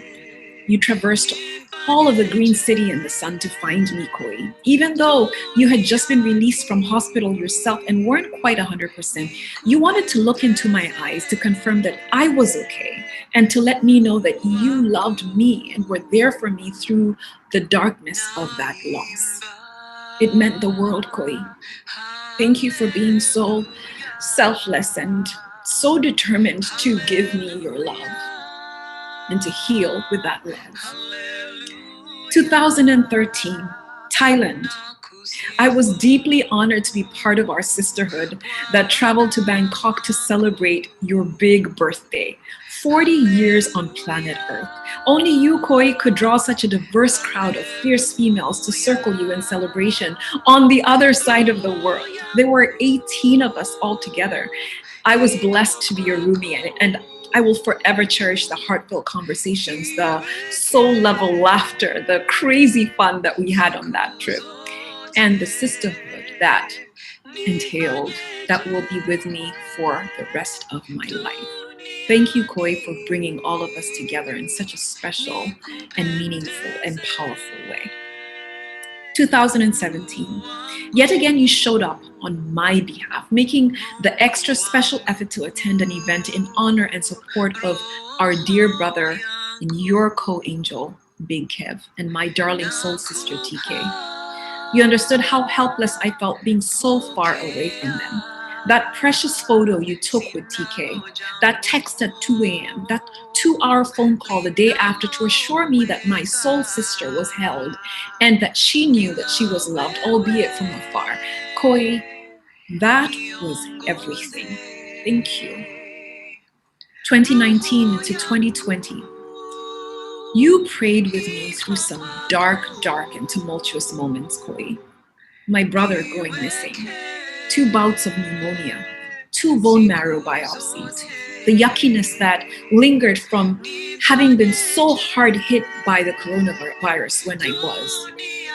You rallied me through work-life madness and celebrated my big wins, not just with my business, but with my family, on birthdays, on anniversaries, always. You, Koi, were there through the moments that mattered, and I'm deeply grateful. Thank you so much that we were able to spend time together in person last February, and that we spoke by phone every month leading up to just a few weeks ago, and that we shared countless voice memo exchanges that I have listened to over and over again and will cherish forever. Thank you for showing up and being there when it's counted the most, Koi. Thank you for reminding me to breathe. Thank you for holding space for me to be 100% myself. Thank you for creating room for me to laugh out loud, to cry out loud, to live out loud. Thank you for seeing me and constantly urging me to be gentler with myself, to be kinder to myself.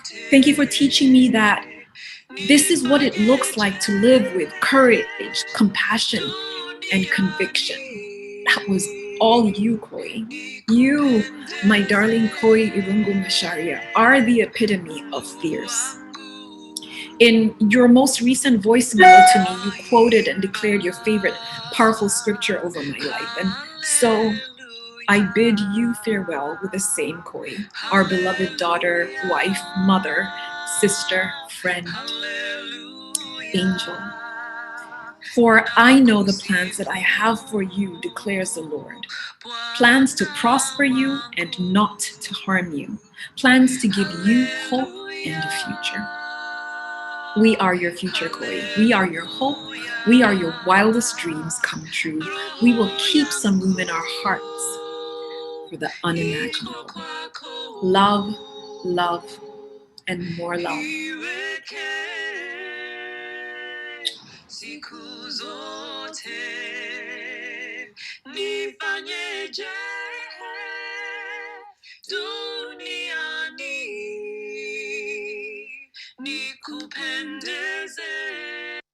I must say that I'm really honored and maybe very lucky to have had the opportunity to work with Lorna. You know, I knew Lorna when she was in theater. She went on to do amazing things on TV, and she got on radio, and you know her as a serious activist for what is right. And then we had opportunity to work with Lorna on Vijana Tugutuke, and she was doing some amazing work for us when we were doing Vijana Tugutuke. And then we had this really amazing stint when she would host us at Carnival when we were doing shows as Ridiculous.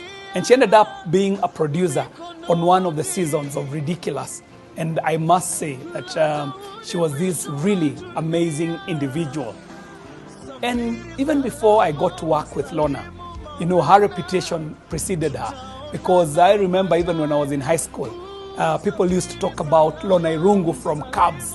You know, she was an amazing actress coming out of Moi Girls, going into Phoenix, going into theater, and all these things.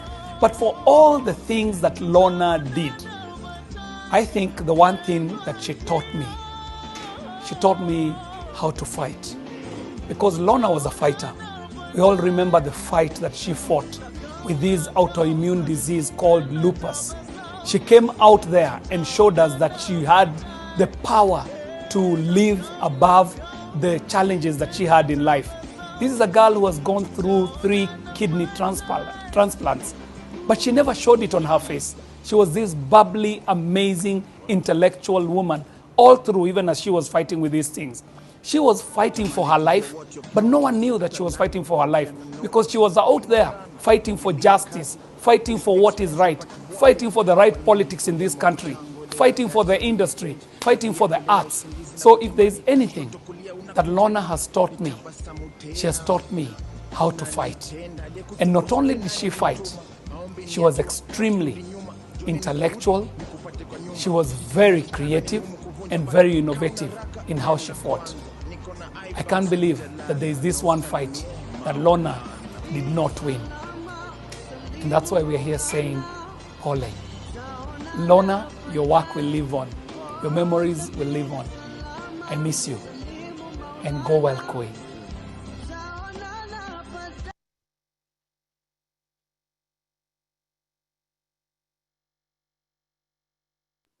Well, well, well. Thank you so much. And I know that we will also have, if Victor, if you can find the Gina Dean recorded tribute, please let me know so that we play it, because Lorna worked with Gina for a long time. Gina believed truly in Lorna.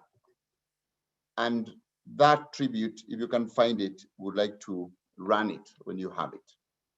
Thank you to Honorable Nderitu Moreli, to Kevin Mwachiro, to Amboi Waiganjo, to Mukami Kenoti, and to Honorable Kenje. And if we find, yes, Wamboi and Gina, okay? So we'd now like to move on to the next tribute.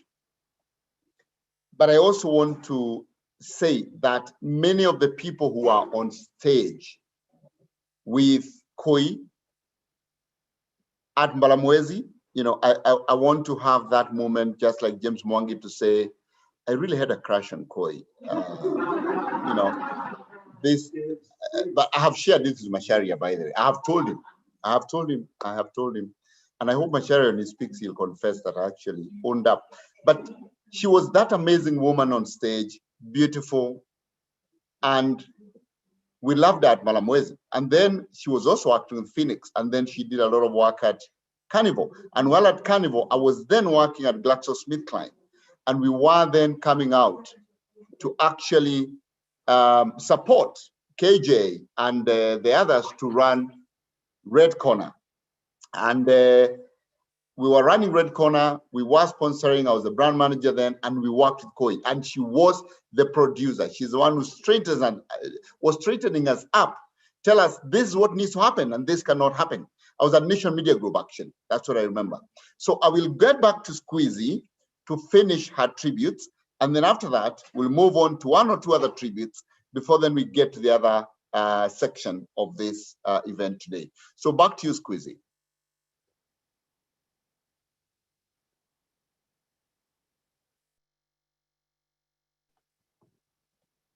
One minute. Sorry, guys, 1 minute. I don't know where Bobo's tribute has gone. Just one moment, please.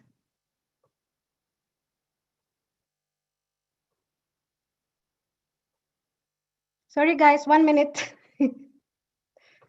Oh, dear me. It's okay, Squeezy. We got this.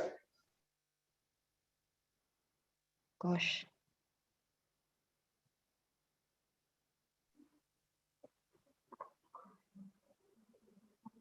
In the meantime, all of those people who need to confess their crushes, it would be a good idea to share now. Take your time. This is the time for Koi, so when you're ready, we move on. And it will be as Squeezy get ready, and Squeezy, when you get ready, just lift a finger, and then we'll move on. Yes, in the meantime, I want to read a few tributes that have come up online as a wait for Squeezy to get ready, so that we don't hurry her. We need to take our time. We are celebrating a great life. There's no hurry, and we just need to be relaxed and easy. Ondari from South Korea says, her humane and resilient spirit will forever be an inspiration to many. To Edwin and Nancy and the larger, and I like to call Nancy Mombi because my sister is called Mombi. So I actually feel really connected to that name. To Edwin and Nancy Mombi and the larger family of Lorna, may God grant you strength and comfort you. Blessings. Then another tribute that says, fond memories, winning drama festival with Lorna and Mokami as lead actress and the awesome drama club. Heartfelt tribute, Asante Mokami. And Squeezy is ready now, so I'll read the last one from Tabang from South Africa. All our love to our friends and family. This is a beautiful tribute to honor our dearest friend. Over to you, Squeezy.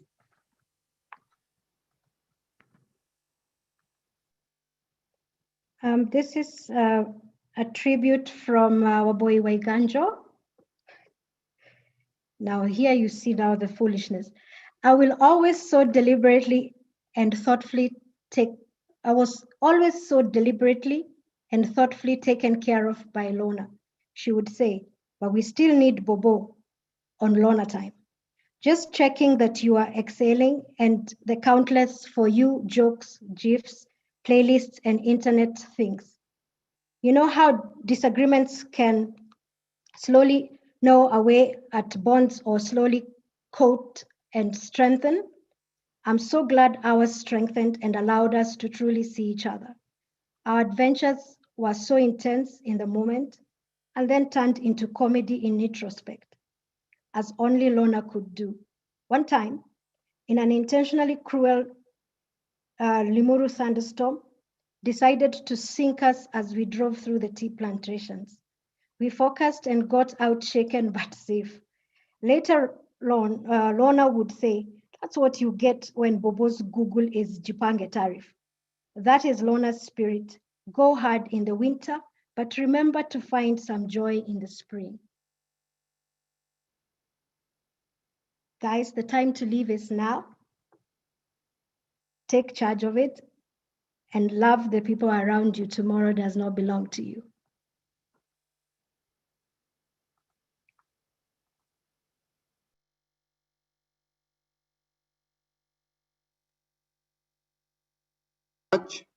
Let's move on.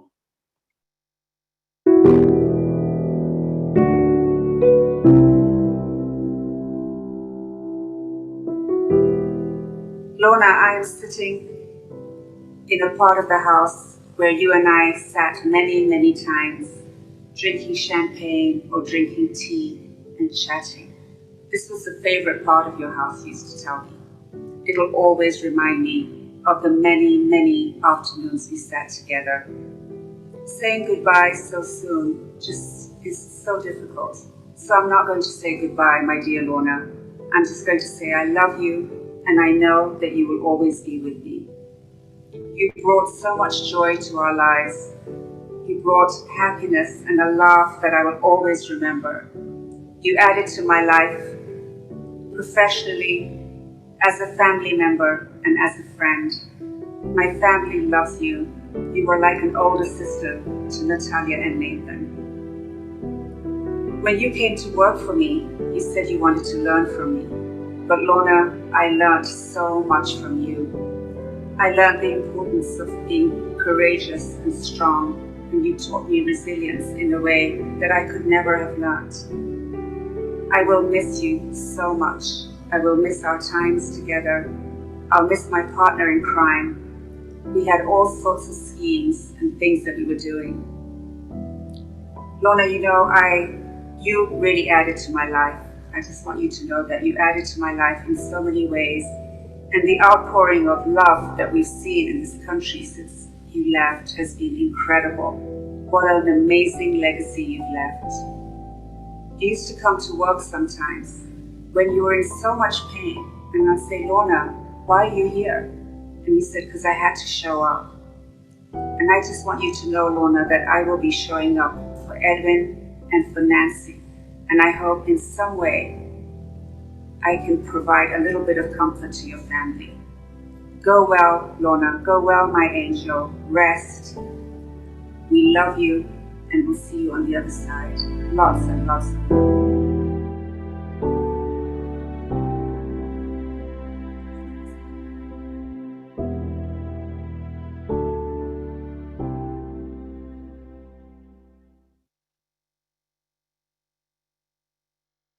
What beautiful memories of a great woman that we all love. As we said, Lorna is eternity. Lorna doesn't die. Lorna is eternity.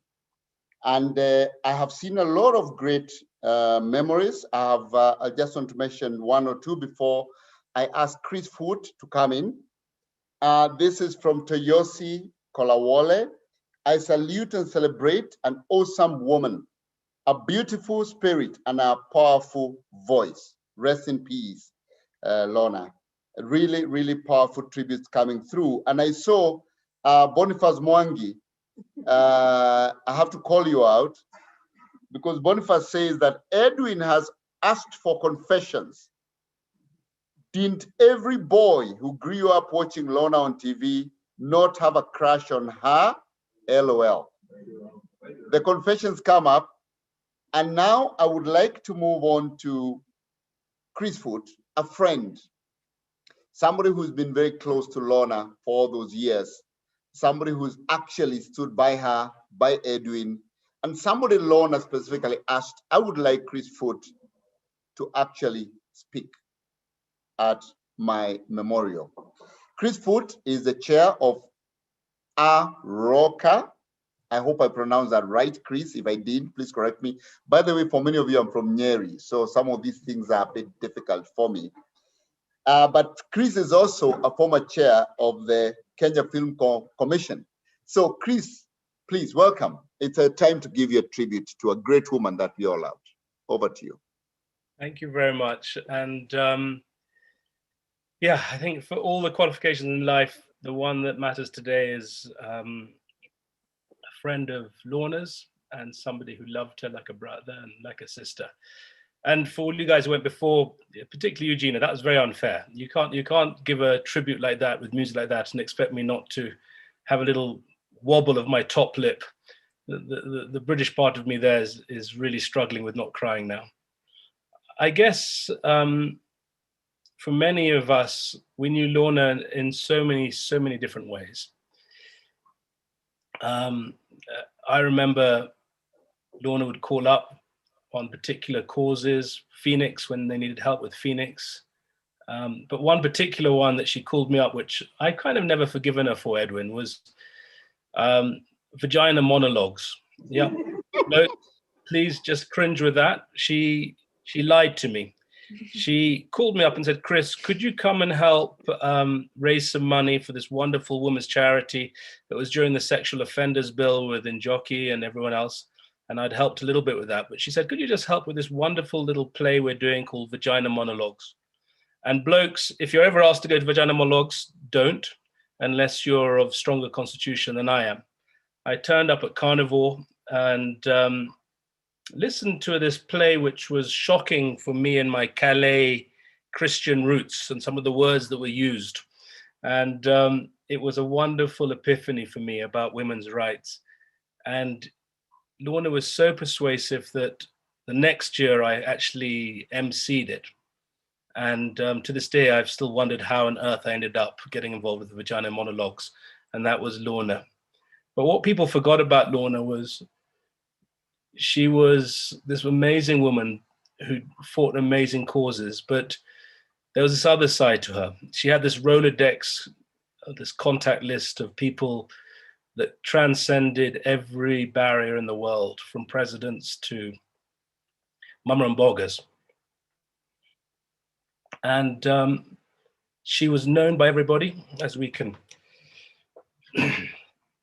see today, known by thousands of people, and she knew thousands of people.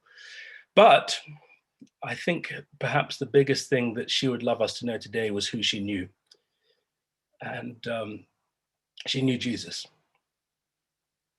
And I know in these days where in the very secular days and in her business life and everything she did, that's probably not the sexiest thing. But I know, and Edwin knows, it was probably the most important thing in her life. And there was a few of us who were part of her sort of, I guess, a home group, a Bible study, a prayer group. We were latter days, you know, those PCA women's group, you know, who your grandmother and Shosho belonged to, who kind of prayed you into the kingdom. And there was a group of us, and that was David Mumbwari, Nelly and James Kibera,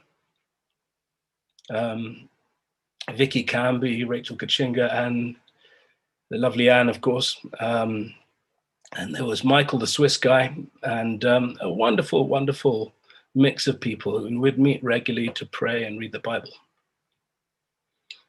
And I just love to give you some little glimpses of her spiritual life. I've got my wife here crying next to me, which doesn't help. So you have to accept that with me, I'm sorry. But that was the most important side of her life. And if I could give you a little smorgasbord, a little buffet, perhaps, of Lorna's spiritual life, because ultimately, for all of us, that's kind of where our hope with Lorna lies right now. And there was a wonderful story. I remember there was one home group where we were discussing what our faith meant to us. And we were asked, and Bridget Deacon, who was part of that group, was the one who reminded me of this. We were asked to draw a poster of our faith. And Lorna drew a poster of a princess. And when we were interrogating afterwards, we asked Lorna, what's that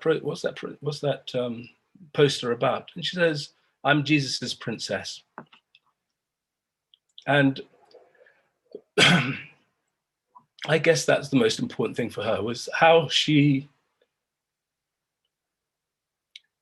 saw herself. She saw herself as somebody who was loved and known by God. And for all the people she knew in the world, that was probably the most important relationship she had. And that was her DNA.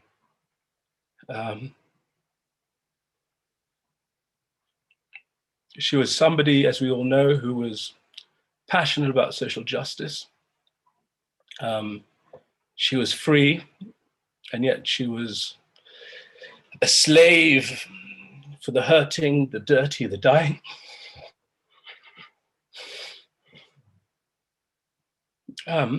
She loved people. She loved people away from some of the stupid things we do in life. She loved them away from suicide, from dying, from anger, from pain. And she knew that, you know, in the words of Mother Teresa, you know, you gave the world the best you have, and it may not be enough, but she gave the best anyway. And she knew, and I'm going to sort of steal a little bit from James Kibera, who shared some of these words today in our group. With her health and a medical condition, she knew where she was going. And the sort of verse in Psalm 39:4, where it says, "Show me, O Lord, my end and the measure of my days. Let me know how fleeting my life is." She knew that. And particularly in these sad days of Rona, she knew that more than most. And yet she really taught us to live every day like it was our last. And, you know, the Bible tells us to teach her and to number our days so that we may gain wisdom. And she had that wisdom. And Lorna lived to prepare for death, and she died prepared to live. She knew every minute of her day could be her last. And she knew where she came from, she knew where she was going, and she was reconciled with death. And that, I think that's a lesson for all of us. And as we heard earlier, one of her favorite verses was Jeremiah 29, where he says, "For I know the plans I have for you, declares the Lord, the plans to prosper you and not to harm you, the plans to give you hope and give you a future." And she knew her future. And I think back in 2002, a whole group of you prayed with her for a full life, for a family. And Lorna shook her head apparently and said no.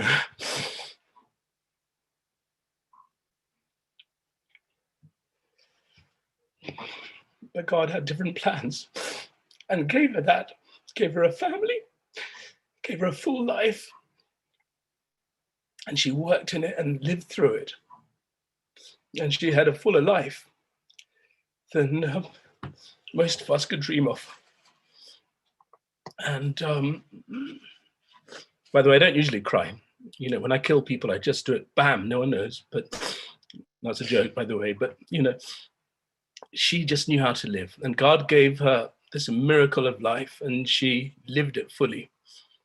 And I think that's one of the things we learned from her, was to make sure that every single word, every single action, every single meeting, every single act had purpose. And she lived that through.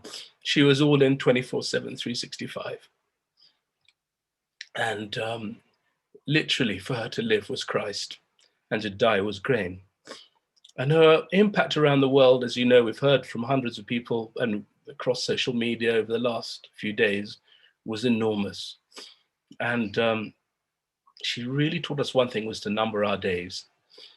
And I just want to read this little thing from Jack London, who was a novelist, I guess, at the turn of the century. And it kind of resonates very clearly as how I saw Lorna. And he said, "I'd rather be ashes than dust. I'd rather that my spark should burn out in a brilliant blaze than it should be stifled by dry rot. I'd rather be a superb meteor, every atom of me in a magnificent glow, than a sleepy and permanent planet. The function of woman is to live, not to exist." And this is what really strikes me. "I shall not waste my days trying to prolong them. I shall use my time." And that was Lorna. And I think, you know, I would just encourage us. And I think one of the reasons Lorna asked me to say a few words, she knows that I'm unashamedly would challenge you on that. Just to take a few moments, just to ponder where you stand with God during this time. And for Edwin, boy, James told me that on the wedding night, they had a conversation about getting married to you the next day. And she said she didn't want to marry. And I tell you why not. Because she didn't know how long she had. And Edwin, your vows, and I heard this through everyone else, was you said, "Listen, I don't care if I have 1 second or eternity." You chose her. And Edwin, that's the man you are. And just know that we're going to stand by you and be with you and Nancy until you also go and meet her. And just know that, my brother. So I guess, you know, I'm coming into land. I guess the challenge to all of us was a challenge from Lorna, which was, and again, this is from some of the words of people in our group, and they'd said, you know, she would say, "Don't come to me, as in God, with your half game, with unclarity. Time is short. It's too short to say what you feel. Just say it. Mean what you say, do what you believe, and time is short. Examine it and live it like your last day." Her prayer for you as somebody she loved, and she loved all of you, is just get real, be authentic like she was with God. God asked the same of you, get real with him. And in Lorna, we just have this amazing angel who lived amongst us and goes ahead of us to give an example of how you can live right with God. Smith Wigglesworth, one of my heroes, said, and I think this really applies to Lorna, I'm not going to die. I'm going to leave when it's time. And that's what she's done. And in The Great Divorce, C.S. Lewis talks about this life being the introduction to the book of the rest of our lives.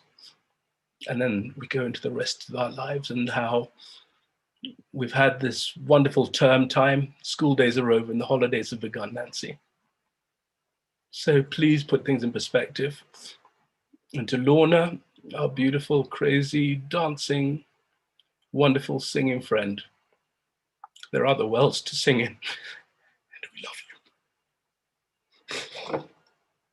Thank you.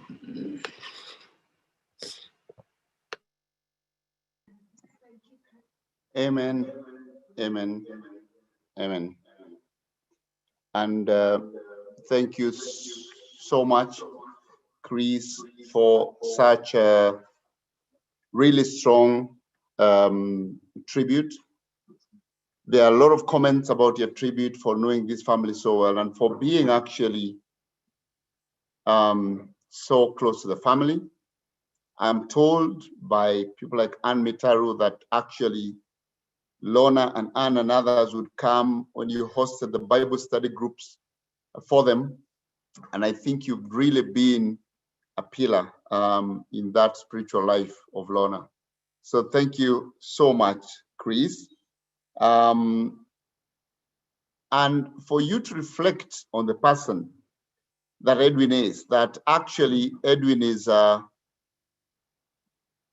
not just a strong person, but deep inside, a very humbling soul. Somebody I met and we became friends immediately because he was a humbling soul. He's from very humble beginnings.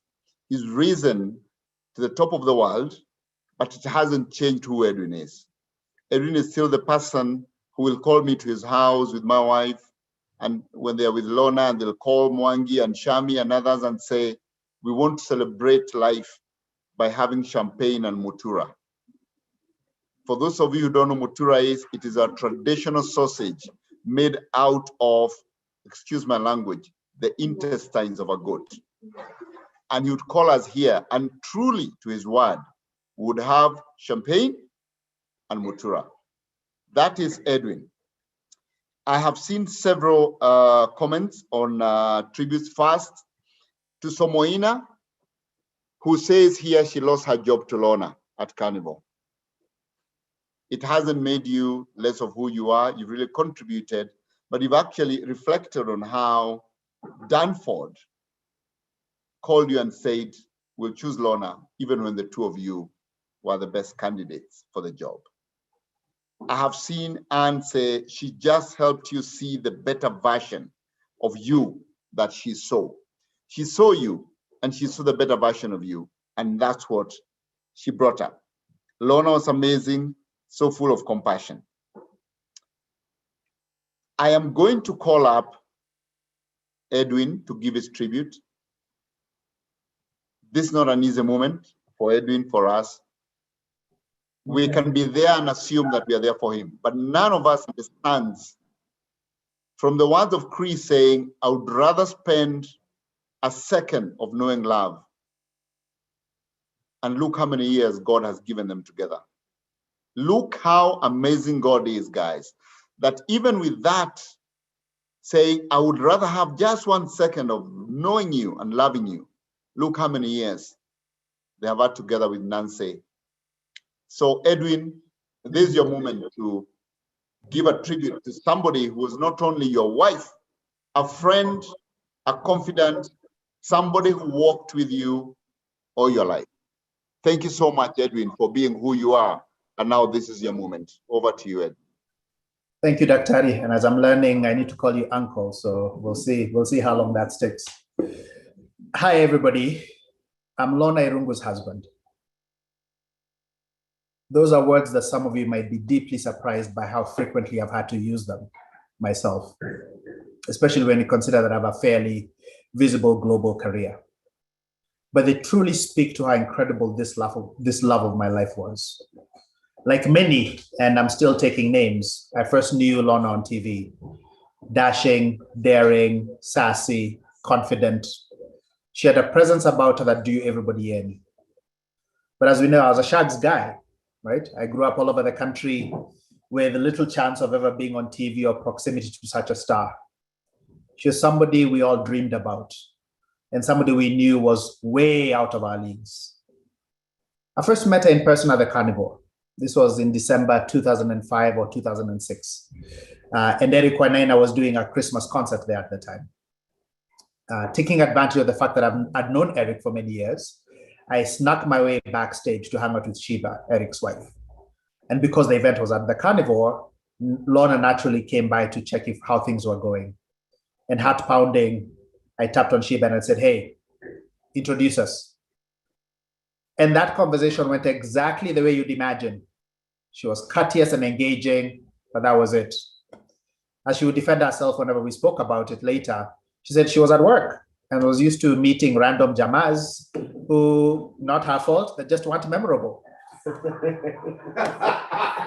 That was it. Many of us have been there. Fast forward to 2007. Like many of us, deeply frustrated by our political leadership, or frankly, lack thereof. So I decided I'll take a sabbatical from my time at the Clinton Foundation to run for Member of Parliament in Kenya. Lorna, on the other hand, had just come off co-leading Vijana Tugutuke, one of the most successful voter registration campaigns that Kenya has ever had. And so they were looking to translate those young people that got into vote into supporting young people who are running for office and maybe finally bring the change that this country needed. In one of the meetings hosted by the late Kevin Ombajo between the Tugutuke team and us, young political aspirants, she happened to sit next to me. The meeting was in the evening. It was outside in a tent. So it was a little bit chilly. She had just come from work, so she didn't have a jacket on or anything. And naturally, as tends to happen with these things, she started sniffling. And me being the gentleman I am, I turned to her and I said, if you sniffle one more time, you will have to wear my jacket. Now remember, I'm a public health guy, so I knew the odds of another sniffle were quite high. And lo and behold, that became the icebreaker we needed. At the end of that evening, I thought we had an agreement to meet in 2 weeks for a date. And this date was supposed to be at Blanco's, where our good friend Leonard Mudachi, a mutual friend, Leonard Mudachi had set up. But guess what? I came with Kevin Ombajo. And so I had to ask my wingman, James, as you heard earlier, to come in and help box out Kevin, and Leonard to make sure that there was a steady supply of whiskey to distract everybody else and allow us to have a conversation. And finally, we found our groove and we began dating. The late night phone calls that would end too soon, the stupid grin on my face during those tough campaign days, just because I knew I would see her in the evening. So when I lost the election, I gained something much more important. I found the love of my life. And when I reflect on it, one of the most fundamental elements of our relationship was established quite early on. At the time, there was this famous book that everybody was reading that was called He's Just Not That Into You. It was inspired by Sex and the City. The book tried to help women decode signs from boyfriends on what they really mean, what was the signal they were receiving. And I think both of us by then had watched enough rom-coms to know that the disaster that awaited for those who lived on interpreting clues. So on our first formal date, we declared we did not want to play in mind games that people dating tend to. And it became a mantra for both of us. Do what you say and say what you do. Do not leave things to misinterpretation. Do not leave things to chance. Declare them. None of us needed to look for hidden meaning in things. I did not, neither did she. And whenever we got to the point where we felt we were getting to the I assume stage on an issue, it was an obligation that we had to talk about it. We were also clear that we were both looking for somebody who had incredible range in engaging with others. In that first date, I remember making fun and saying, the person I wanted to be my life partner had to be comfortable on one day sitting in my grandmother's smoky kitchen in Nyeri talking about the recent coffee harvest, and literally a day later, talking to global leaders. And the strange thing is the universe has a way of testing if that's true, because that actually happened. We were deep in Kenya, meeting women's groups on the campaign trail, sitting in those smoky kitchens, having that smoke-filled tea. And 2 days later, we were having an intimate dinner with President Clinton and just 10 other people in Dar es Salaam. There are very few people in the world who can hold their own and be 100% comfortable and authentic in such diverse spaces. She could. And it is this rage that inspired exactly what Dr. Gethinji talked about, what we called our COVID celebration combination. When we had something to celebrate in 2020, and there were few, but when we did, we would always serve champagne and motura. And I know it sounds strange, but they go together surprisingly well. In some ways, it was the story of us. Me being motura, the shags guy, her being champagne, the sophisticated lady in life. I got to spend 13 amazing years with you, Lorna. We just celebrated our 10-year anniversary on January 1st this year. And in those 13 years, there are many things I loved about her. I was really struggling on what to write during this tribute. And a friend of mine, Gasheri, asked me 3 questions that I found extremely helpful. The first question was, what will you miss the most? And my answer to that was super easy. Her brain and her heart. She was truly one of the smartest people I know. And I know many smart people. She had a way of looking at an issue that was complementary to mine. So we'd have these deep, wide-ranging conversations all the time. But at the end of them all, she would always bring it back to the people and ask, how would they feel? And what are the narratives they hold? Or do they need to build to take action? Because when you strip everything else away, all we are is a series of narratives. All we are is story. And those narratives are the ones that drive us to action in one way or the other. The second question was, what was she like? Well, this one had many things to say. Lorna strove to always be authentic, as you've heard from everybody else. She lived her life to the fullest. She lived to tell her full story, both the good and the bad. She had seen the damaging fallacy of being a single story. Despite her brilliance, she was constantly sidelined by people who said, she's sick, we don't know if she can do it. She told the story of how somebody who she met in her 20s said he would never date her because she had no future.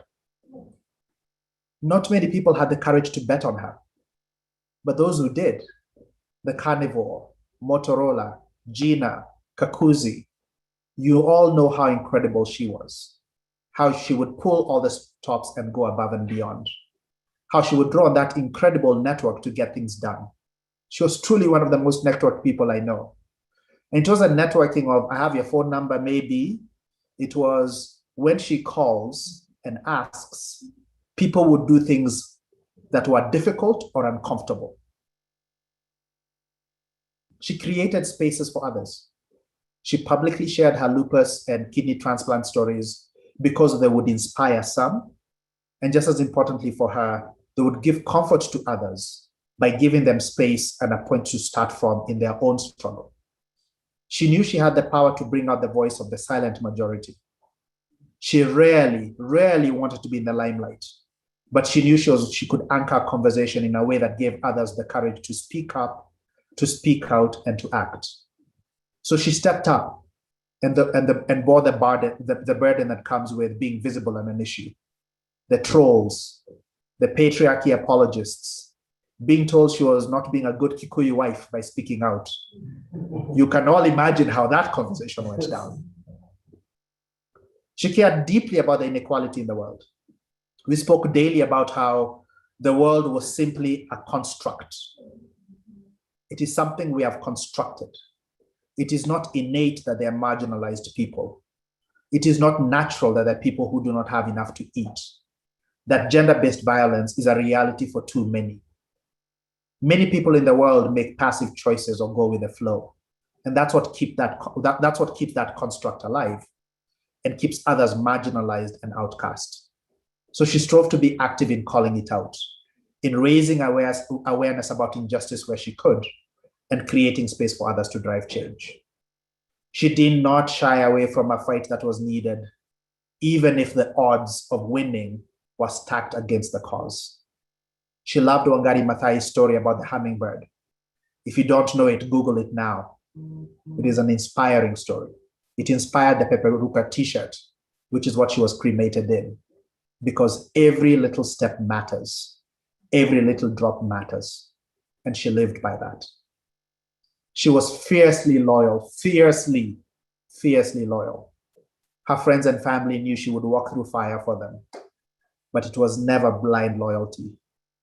She would call you out for doing stupid things. She might not tell you to your face it's stupid, but you knew afterwards that's exactly what she meant. She was an incredible accountability partner. You just simply do what you say. Simple as that. If you don't mean it, don't say it. Or don't ask her to hold you accountable. And she maintained incredible confidences on the things others were going through or dealing with. Months or years later, when some big issue became public, I would look at her quizzically and she'd have that ferny, quirky smile saying, I know. She did not look for it, but she never shied away from being first in anything, knowing that she was leaving footsteps for others to follow. Being brave is not something somebody wakes up in the morning wanting to be. And like all of us, she did not want to have to be courageous. She was already fighting for her life, given her health condition. But she also knew when the moment comes, somebody has to do it. And so she would, and she did. She loved adventure, skydiving, crazy things like shark cage diving, challenging herself, pitting herself against the best in the world. That's how she became the first to ever represent Kenya at the World Transplant Games when she swam in Durban in 2013. And she hopes that inspires so many more people to take that step and be part of that. She loved Nancy deeply. Deeply, Nancy. She loved you deeply. We both knew her getting pregnant would be stupid. And so taking in Nancy was a no-brainer. And in characteristic Lorna, for other people, for people she loved, she was 100% in. She got involved in every aspect of Nancy's life, researching, talking to others, doing everything she could to make sure Nancy bloomed into the incredible girl she is today. So Nancy, always remember Mom held you very closely in her heart. The third question, what's a quirky thing she did that was guaranteed to make you smile? And those are easy, those are two things. Whenever she was in deep thought, she would get this small, mischievous smile. Many people have seen it.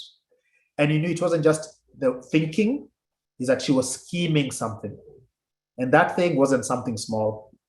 It was something that you would have to do something about. It was beautiful to watch. And then wait in anticipation to hear what she had cooked up. Touch is important to both of us.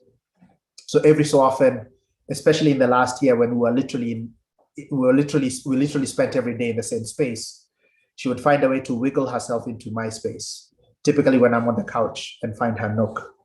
Or when she had trouble sleeping, which was more often than not than many would imagine, even a toe touch was enough to make her feel safe.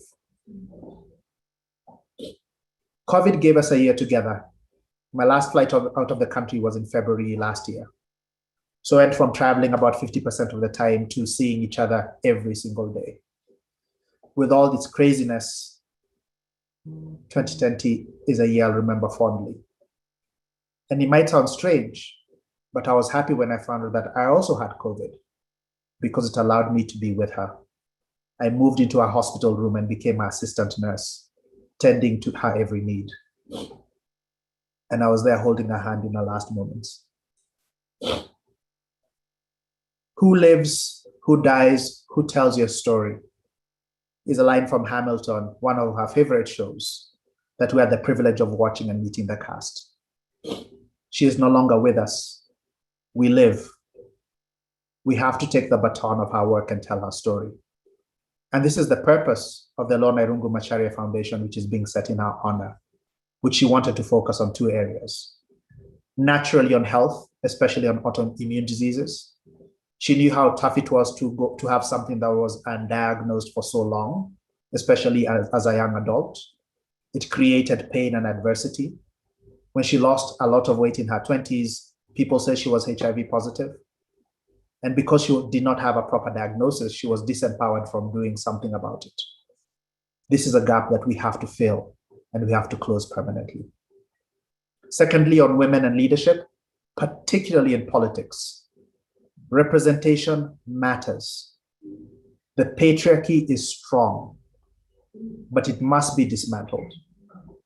Racism and racial prejudice is strong, and it needs to be dismantled. This was the heart of her Eisenhower Fellowship and her work with so many women across the world, where she constantly volunteered to help them prepare and succeed in roles that shattered the glass ceiling. The obligation is on us to keep that work going. So if you have not, consider contributing to the M-Pesa and M-Changa platforms which have been shared broadly, so we can keep that legacy going. As I was preparing for this, I came across a poem by Merritt Mallory that I, in typical fashion, adapted for today. And it goes like this, in the version that I've rewritten. Love does not die, people do. So when all that is left of me is love, give me away. Give me away to those who need compassion. Give me away to those who seek refuge. Give me away to those who need a champion. When you need me, put your arms around someone and give them what you need to give me. When you want to see me, look for me in the people that I have loved. Let me live in your works of service to others and not just in your heart or in your mind. I miss you, my love. I miss our intellectual sparring. I miss our exploring the world with you. I miss your touch. I miss your laugh. I miss you wiggling in for a cuddle. I miss your fire. I miss blowing on your face. I miss holding your hand. I miss you. And in this lifetime, it has been my greatest honor to simply be known as Lorna's husband. Thank you for the privilege of sharing your life with me. Go well, my love, my Booski, my North Star, my heart. Till we meet again.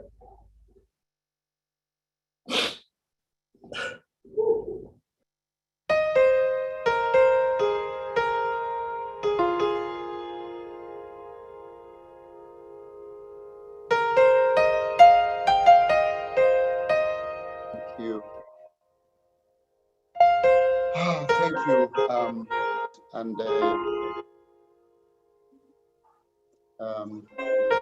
Victor, David Moridi, please play some music. Thank you so much, Edwin, for your very touching.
What an amazing tribute from Edwin. And I have seen many of us say, Edwin, you're blessed that we got Lorna and to share time with Lorna through you. You're really a blessing. Because again, to marry Lorna was to marry the world. Lorna wasn't exactly. Edwin, even in the last moment, is still heckling me. But to marry Lorna is to marry the world, because Lorna wasn't somebody who could be contained. Lorna was actually the world. And that's why all of us are still here right now.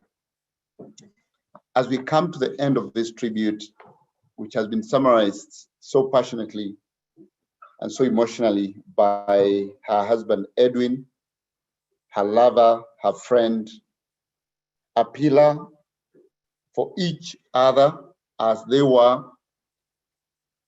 We are going to come to the end of this, but I also want to reflect on a few things. First, the tributes that's still coming. People say very brave and inspiring Edwin. Edwin, you are a gift for her as she was for you. Thank you for this tribute. Someone says, may God continue giving you strength, Edwin and Nancy, a phenomenal woman. Lorna was, that's from Jesua Njohi. From June Claire, Paula Edwin, such love is rare. Poleni, live it like your last day. Bless you. Chris, thank you. And the tributes continue to come. With Christian says, tears running, such a warm and true tribute. Please remember that the session after this, which is going to be run by David Morevi, DJ Delight, is going to be not on YouTube. So please make sure you join the Zoom link. But before I close this and I hand over, I would like to thank the team behind the scenes, which has made this possible. There are so many people, we can't mention them by name. Thank you so much, everyone who loves Lorna so much that you gave your time and so much energy to make this happen. Please remember the Lorna Irungu-Macharia Foundation so that we support it and we achieve her dreams. And as I come to an end, I would like to share 3 messages which I think that Lorna would have liked us to hear.